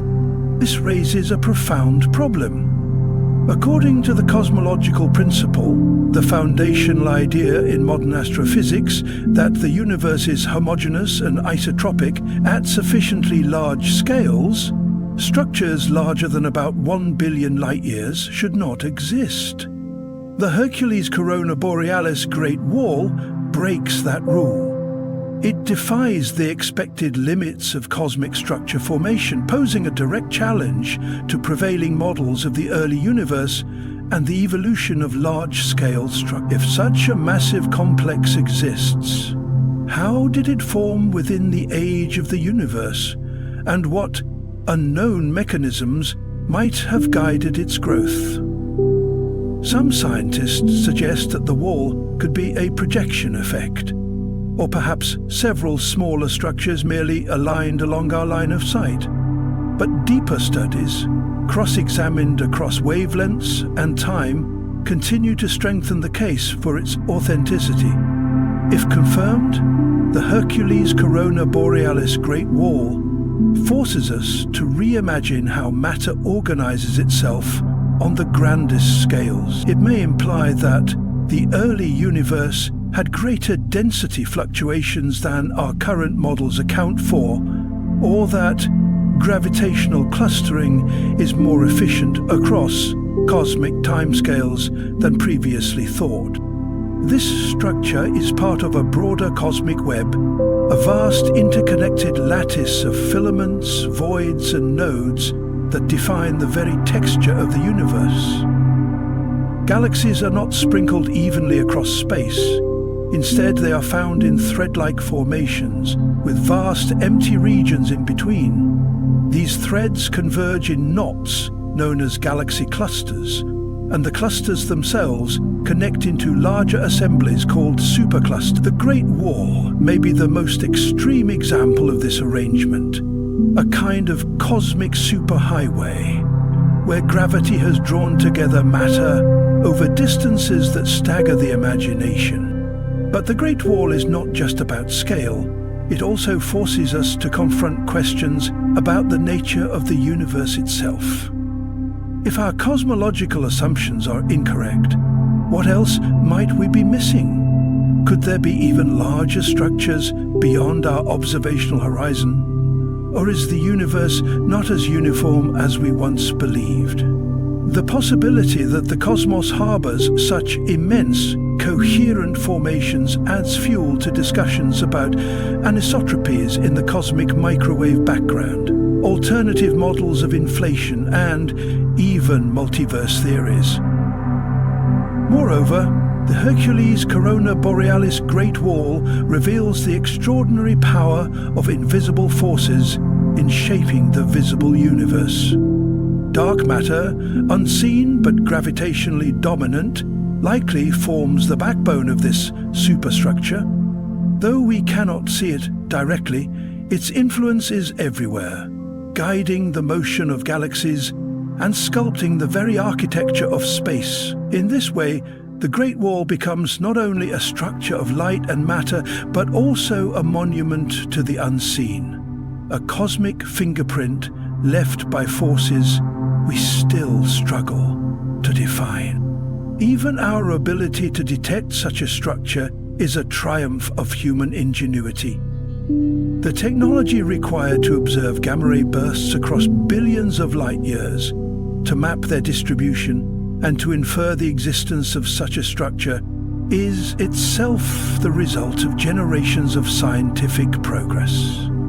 From orbiting observatories to global data-sharing networks, the discovery of the Great Wall is a testament to how far humanity has reached into the deep night of space.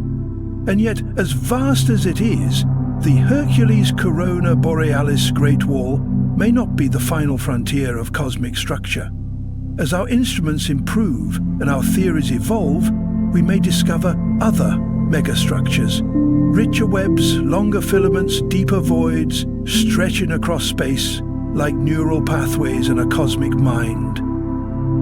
And that idea, strange and poetic as it sounds, leads us to our next domain of wonder. For if the large-scale structure of the universe resembles a neural network, if it operates like an interconnected web, then it invites an even more profound question. Could the universe itself be conscious?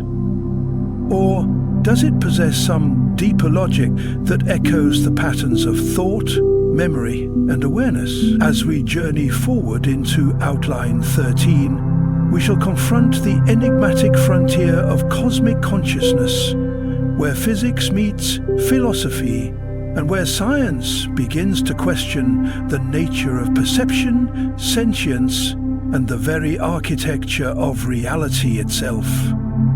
Starburst galaxies, galaxies on fire. From the colossal stillness of the Hercules Corona Borealis Great Wall, where cosmic architecture unfolds on a scale that mocks our sense of proportion, we now plunge back into more intimate, but no less dramatic, arenas of galactic life. If the Great Wall revealed the structure of the universe in skeletal form, then starburst galaxies represent its beating heart. Galaxies in a phase of violent, feverish transformation, igniting stars at a rate so furious that their entire evolutionary trajectory is altered. These are galaxies on fire, not with literal flames, but with the incandescent heat of explosive creation. A starburst galaxy is a galaxy caught in the throes of intense star formation, producing new stars at rates that can be dozens or even hundreds of times higher than those of ordinary galaxies. This frenzy of stellar birth is not a steady process, but a dramatic episode, a relatively short-lived surge in activity, often triggered by a specific catalyst. In astronomical terms, these starbursts are brief flashes of light and energy, often lasting only tens of millions of years. A blink of time compared to a galaxy's total lifespan. which typically stretches across billions of years.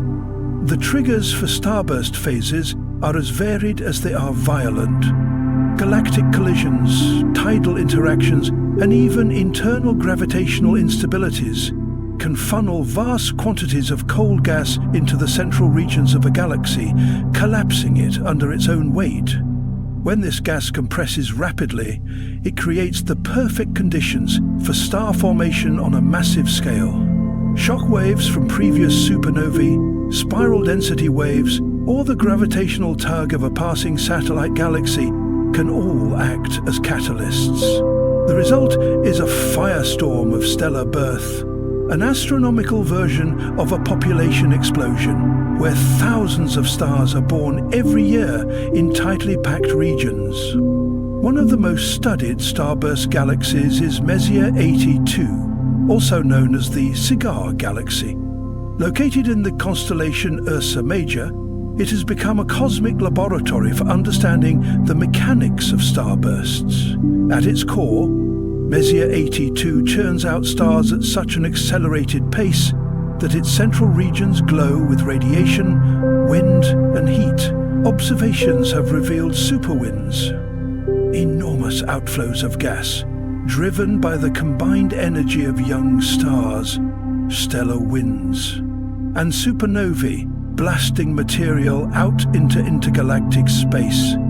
These superwinds can stretch for tens of thousands of light years, carrying not just gas but also heavy elements forged in the hearts of stars. The consequences of a starburst are profound and far-reaching. First, the sheer number of new stars changes the galaxy's structure and composition. Massive stars, which burn quickly and die young, explode as supernovae, enriching the surrounding space with metals like iron, calcium, and oxygen. These elements are essential for the formation of planets, moons, and life as we know it. In a sense, starburst galaxies are not only creating stars, but also seeding the future building blocks of life across the cosmos. Second, the energy released during a starburst can alter the galaxy's future. The supernovae and stellar winds inject so much momentum into the surrounding gas that it can halt further star formation or even eject gas entirely from the galaxy.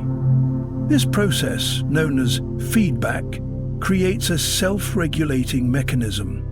A galaxy can only sustain a starburst for so long before it depletes its gas reserves or blows them out into space. Thus, the same process that ignites star birth can also extinguish it, leaving behind a quieter, more stable system. Or sometimes a galaxy stripped of its fuel, unable to form stars for eons. There is also a deeper cosmological importance to these luminous bursts of creation. Starburst galaxies are more common in the early universe, where galaxy interactions and mergers were frequent. Studying them allows astronomers to peer backward in time, understanding how the first galaxies evolved, how heavy elements were distributed, and how large-scale structures formed. Starbursts may even be connected to the emergence of quasars, those brilliantly bright, black hole-powered beacons that shine across the deep past. In some cases, the same galactic collisions that trigger a starburst also feed the central black hole, setting off a chain reaction of cosmic activity that transforms the galaxy entirely. And beyond science, there is something undeniably poetic about starburst galaxies. They are the very embodiment of cosmic urgency, a blaze of life in the cold darkness of space. They speak to us about energy, transformation, and the delicate balance between growth and destruction. In their glowing cores and radiating winds, they offer a glimpse of the universe at its most active and alive, showing us that galaxies are not static ornaments, but dynamic entities shaped by pressure, momentum, and the relentless pulse of birth and death. Even their infrared and radio signatures tell a story. Much of their activity is obscured by dust, hidden from visible light, but revealed in other wavelengths.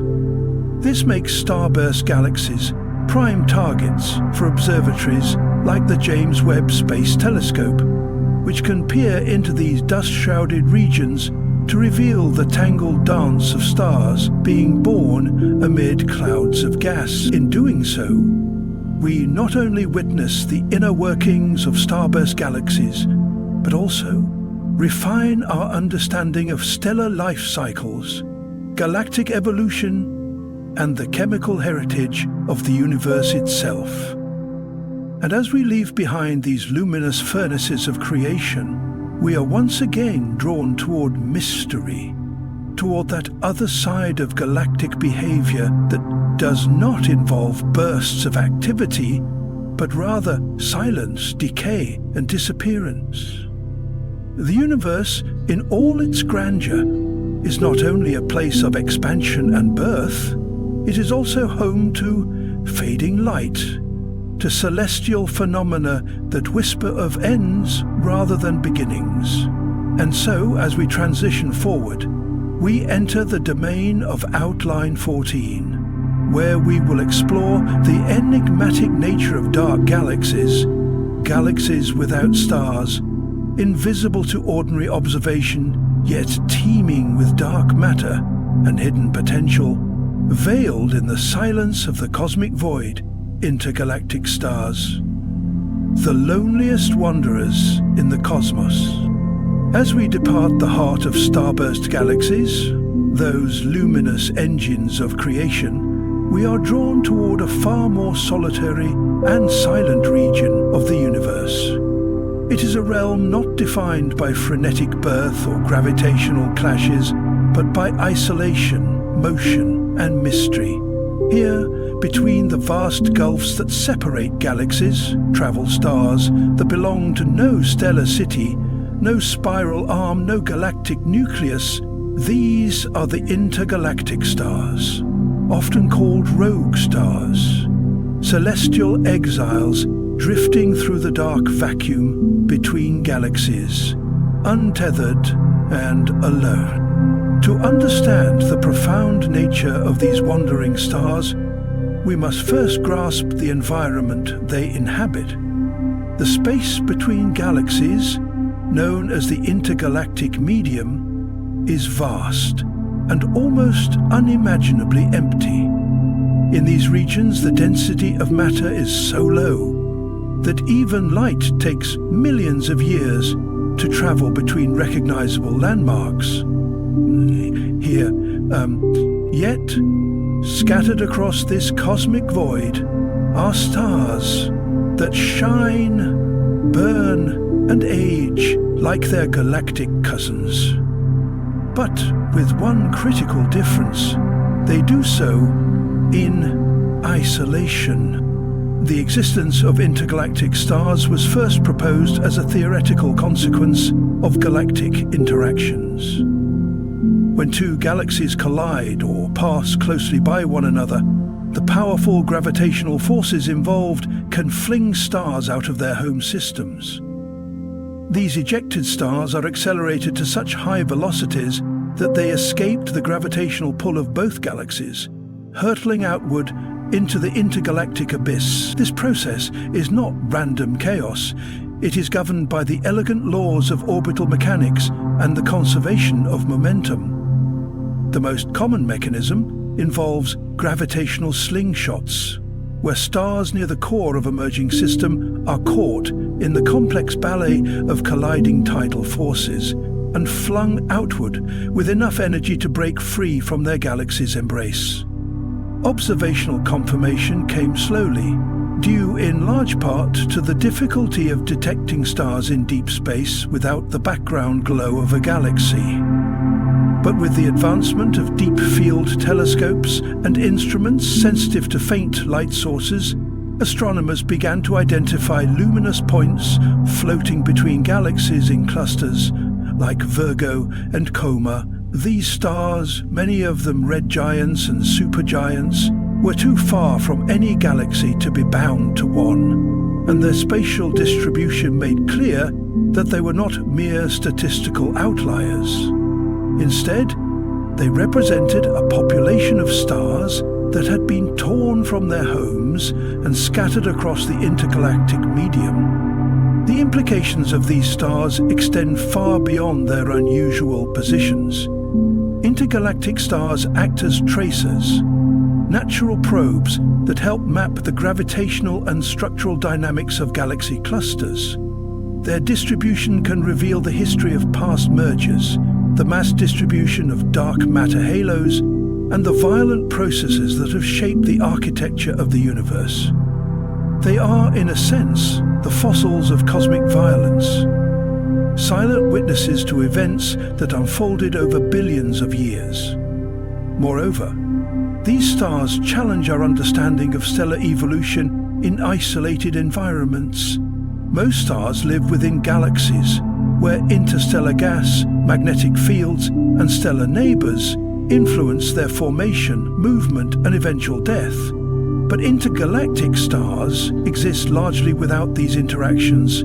They are solitary in the truest sense, evolving without the feedback mechanisms that govern galactic stellar populations. This isolation could lead to subtle differences in their lifespans, rotation rates, or end-of-life behavior, differences that are still being studied and debated by astrophysicists.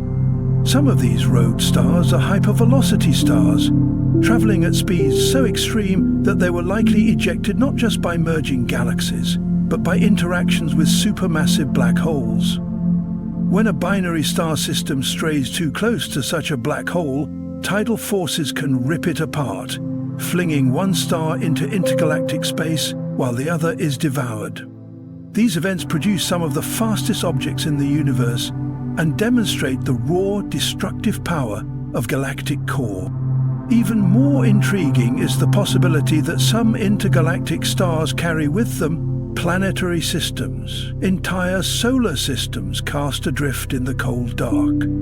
These potential rogue planets, orbiting stars far from any galaxy, might harbor moons, atmospheres, or even the elemental ingredients of life, all while flying through a universe that offers no nearby suns, no galactic context, and no celestial neighborhood. While purely speculative for now, the existence of such orphaned worlds poses deep philosophical questions about life's resilience and its possible emergence in environments we have barely begun to understand.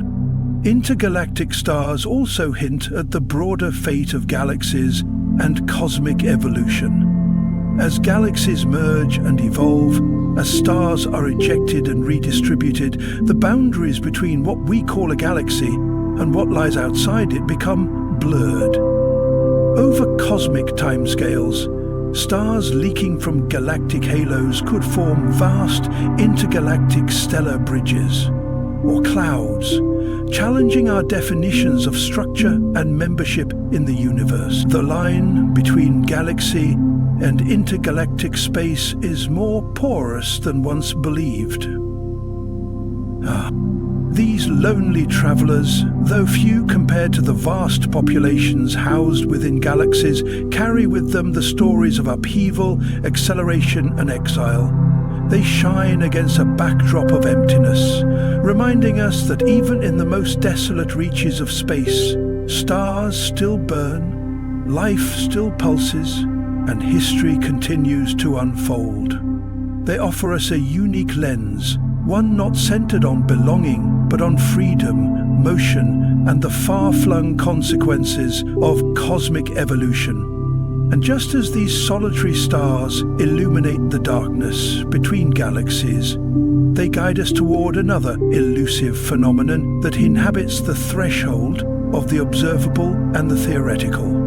As we follow their trail further into the cosmos, we encounter not visible stars or known matter, but something far more mysterious and paradoxical: galactic systems that seem to contain no stars at all. In Outline 15, we delve into the strange, silent world of dark galaxies invisible structures of hydrogen and dark matter that defy direct observation, yet may hold the keys to understanding how galaxies form, how matter assembles, and how much of the universe remains unseen. Dark galaxies, the invisible engines of the cosmos, as the glowing exiles of space. The intergalactic stars drift through the cosmic void in solitude. They reveal the aftermath of galactic upheaval and the dynamic violence that can unbind a star from its origin. But now we turn toward a stranger silence, not the quiet of isolation, but the absence of light itself. We descend into the shadows of the universe, seeking entities so elusive they cannot be seen. Yet their gravitational fingerprints mark their presence. These are the dark galaxies, structures composed almost entirely of invisible matter and gas, nearly devoid of stars and nearly undetectable by conventional observation. They are the missing pieces in our cosmic puzzle, the phantom frameworks on which the luminous universe is built. The notion of a galaxy without stars seems almost contradictory. For centuries, our understanding of galaxies was built around their stellar components. Grand spirals of burning suns, ellipticals crowded with ancient stars, irregulars alive with star-forming clouds. Yet, as astronomical techniques improved and our surveys deepened, anomalies began to surface. Astronomers observed gravitational lensing where there should have been no visible mass. Hydrogen gas clouds swirled and rotated as though held together by unseen hands. These spectral structures hinted at massive collections of matter behaving like galaxies, but radiating little or no visible light. Thus emerged the theory of dark galaxies. Galaxies that possess the gravitational architecture of ordinary systems, but remain cloaked in obscurity. The primary signature of these entities lies in their hydrogen content. Neutral hydrogen emits radio waves at a specific wavelength, a spectral fingerprint that allows radio telescopes to detect and map vast clouds of interstellar gas. In regions where no stars are visible, but where this 21-centimeter line is strong and coherent, astronomers infer the presence of gas-rich galaxies that have failed to ignite into light. They rotate like galaxies, move like galaxies, and interact with other cosmic structures as galaxies do. Yet they shine with almost no visible light. These are the dark galaxies, whispering their existence through the quiet hum of hydrogen. One of the most compelling candidates for a dark galaxy is Virgo He 21, a hydrogen-rich cloud located in the Virgo cluster. This object exhibits a strong rotational signature, implying a massive gravitational source. Yet deep optical surveys reveal no stars. Its motion and mass distribution suggest it is bound by an extensive dark matter halo, providing the gravitational cohesion necessary to keep it intact. It is not simply a fragment or remnant.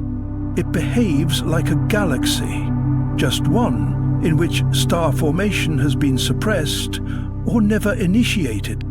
This brings us to the deeper mystery. Why would a galaxy fail to form stars? The process of star formation depends on the cooling and collapse of gas within a gravitational well. But if the gas remains too warm, too diffuse, or too turbulent, it cannot contract into dense stellar cores. Feedback mechanisms from nearby galaxies, cosmic reionization in the early universe, or even internal gravitational instability could prevent star formation from taking hold. In this scenario, the dark galaxy becomes a kind of frozen potential, a massive reservoir of raw material that never crosses the threshold into illumination. Dark galaxies may be more than rare oddities. They could play a foundational role in galaxy formation itself. According to simulations of the early universe, galaxies formed through hierarchical assembly. Smaller structures merged to form larger ones, building complexity over time. Many of the earliest building blocks may have been dark or nearly dark, aggregating gas and dark matter before conditions became right for star formation. In this sense, modern dark galaxies may be evolutionary holdouts, primordial remnants from an earlier cosmic era caught in suspended development. Moreover, these elusive structures challenge our methods of cosmic census. The luminous universe, the stars, the galaxies, the glowing nebulae, is only a partial map. If dark galaxies are numerous, then we may be drastically underestimating the number and distribution of galactic systems.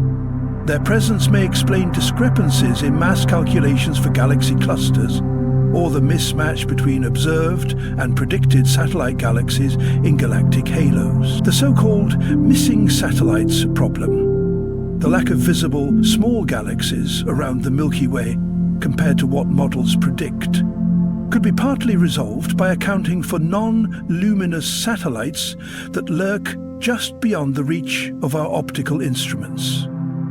Detecting dark galaxies requires more than visual scrutiny. It demands multi-wavelength observations, gravitational studies, and careful modeling of gas dynamics.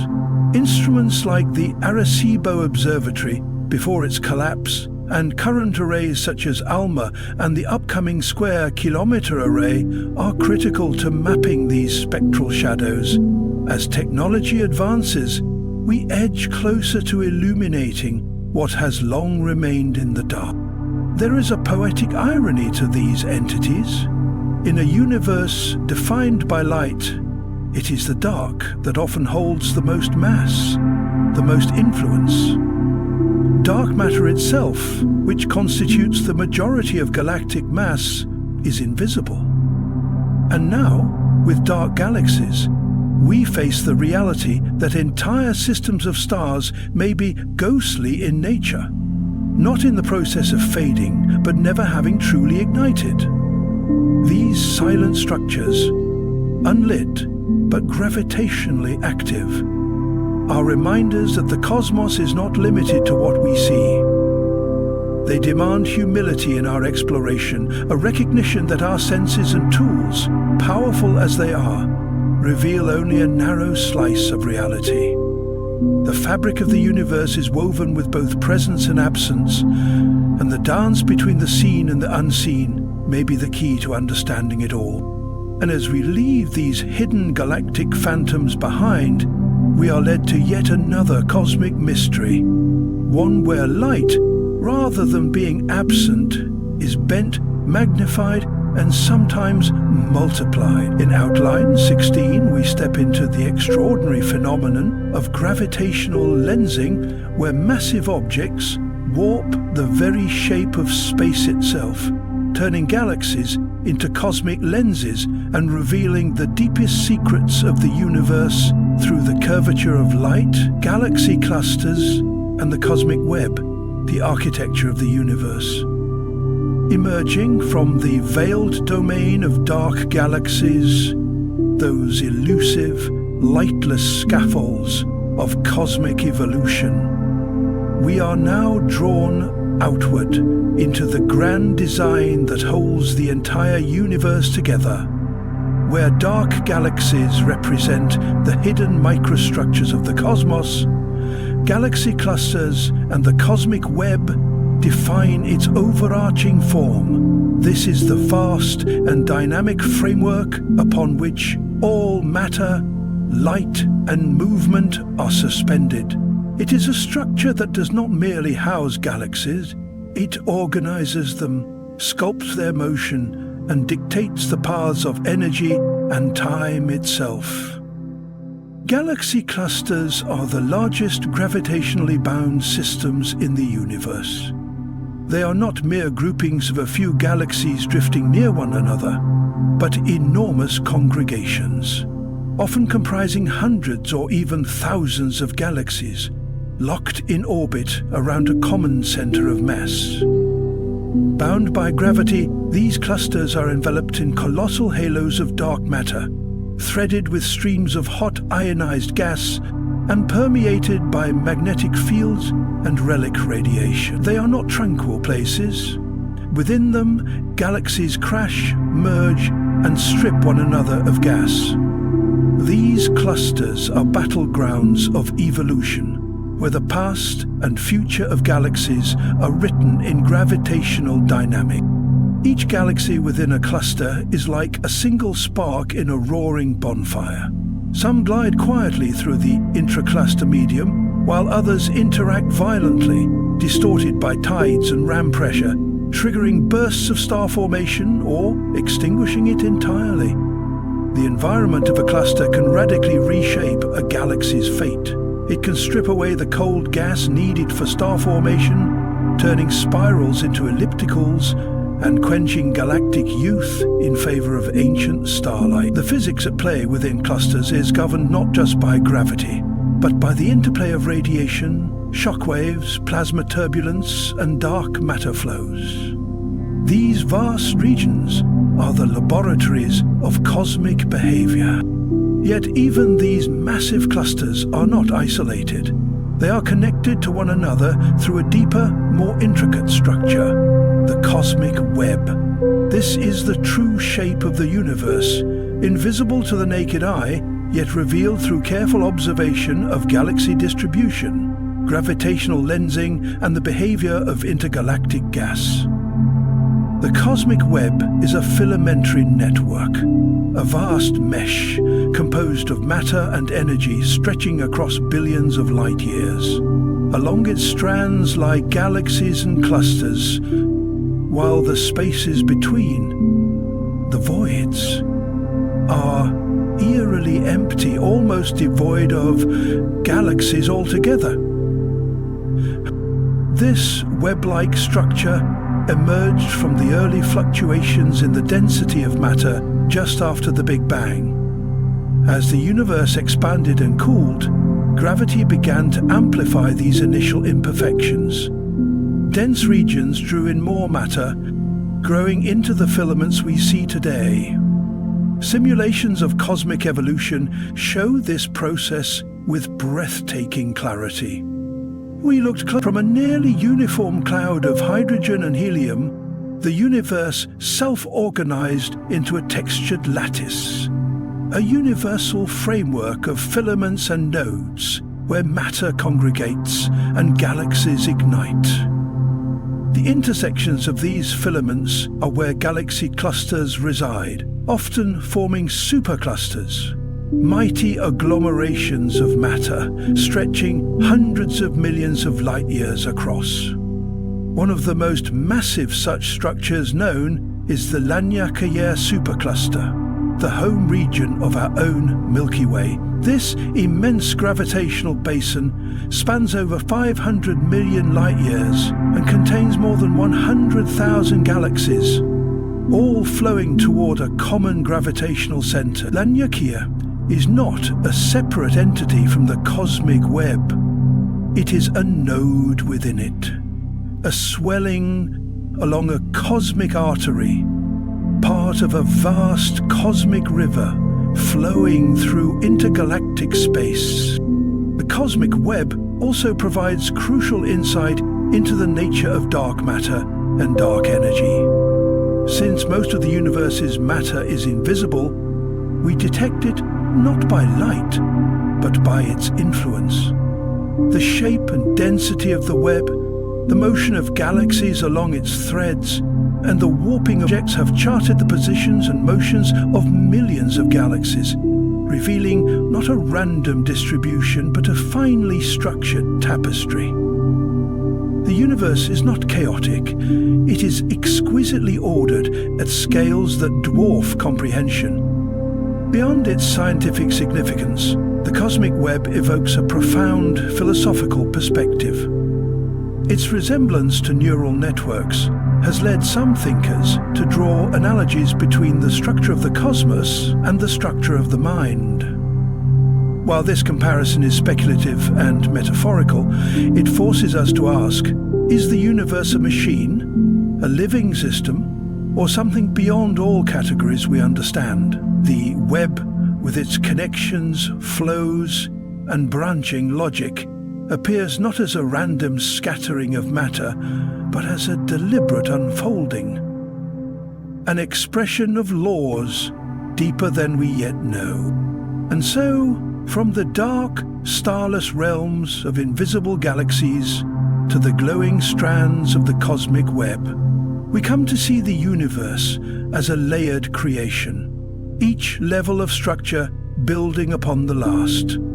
It is not a place of mere explosions and voids, but of patterns and architectures, woven with energy and time, forged by the gravity of what is seen and the mystery of what is not. Now, as we trace the light and mass along these cosmic filaments, we are drawn toward yet another phenomenon that bends not just light, but space itself. In Outline 17, we journey into the realm of gravitational lensing, where matter becomes lens and space becomes canvas, revealing hidden galaxies, dark matter halos, and the warp geometry of the universe, the Helix Nebula, the eye of space. From the cosmic web's grand latticework, threading galaxies, matter, and gravitational influence across billions of light years, we now focus our gaze on something far more intimate and haunting. We leave behind the enormous scales of interconnected filaments and plunge inward into the fate of a single star nearing the end of its life. What we find is a structure so delicately beautiful, so eerily symmetrical, that it has been called the Eye of Space. It is the Helix Nebula, a dying star's final exhalation frozen in luminous color, floating in the dark like a celestial iris, staring back at creation itself. Located in the constellation Aquarius, the Helix Nebula is among the closest planetary nebulae to Earth, offering an exquisite view of the stellar death process. But despite its name, a planetary nebula has nothing to do with planets. The term is a relic from early astronomers who, peering through primitive telescopes, saw round, disc-like shapes resembling distant planets. In truth, a planetary nebula represents one of the final stages in the evolution of a medium-sized star, like our own Sun, and the Helix is one of the most well-studied and vivid examples of this cosmic transformation. The story of the Helix Nebula begins with a star that spent billions of years quietly fusing hydrogen into helium, radiating warmth and anchoring a solar system.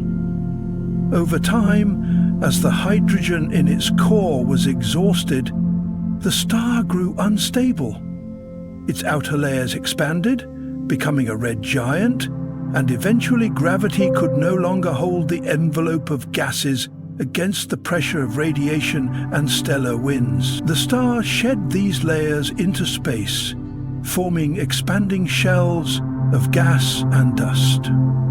What remained at its core was a white dwarf, an Earth-sized, incredibly dense stellar ember emitting intense ultraviolet radiation. That radiation illuminates the surrounding gas, making the Helix Nebula visible.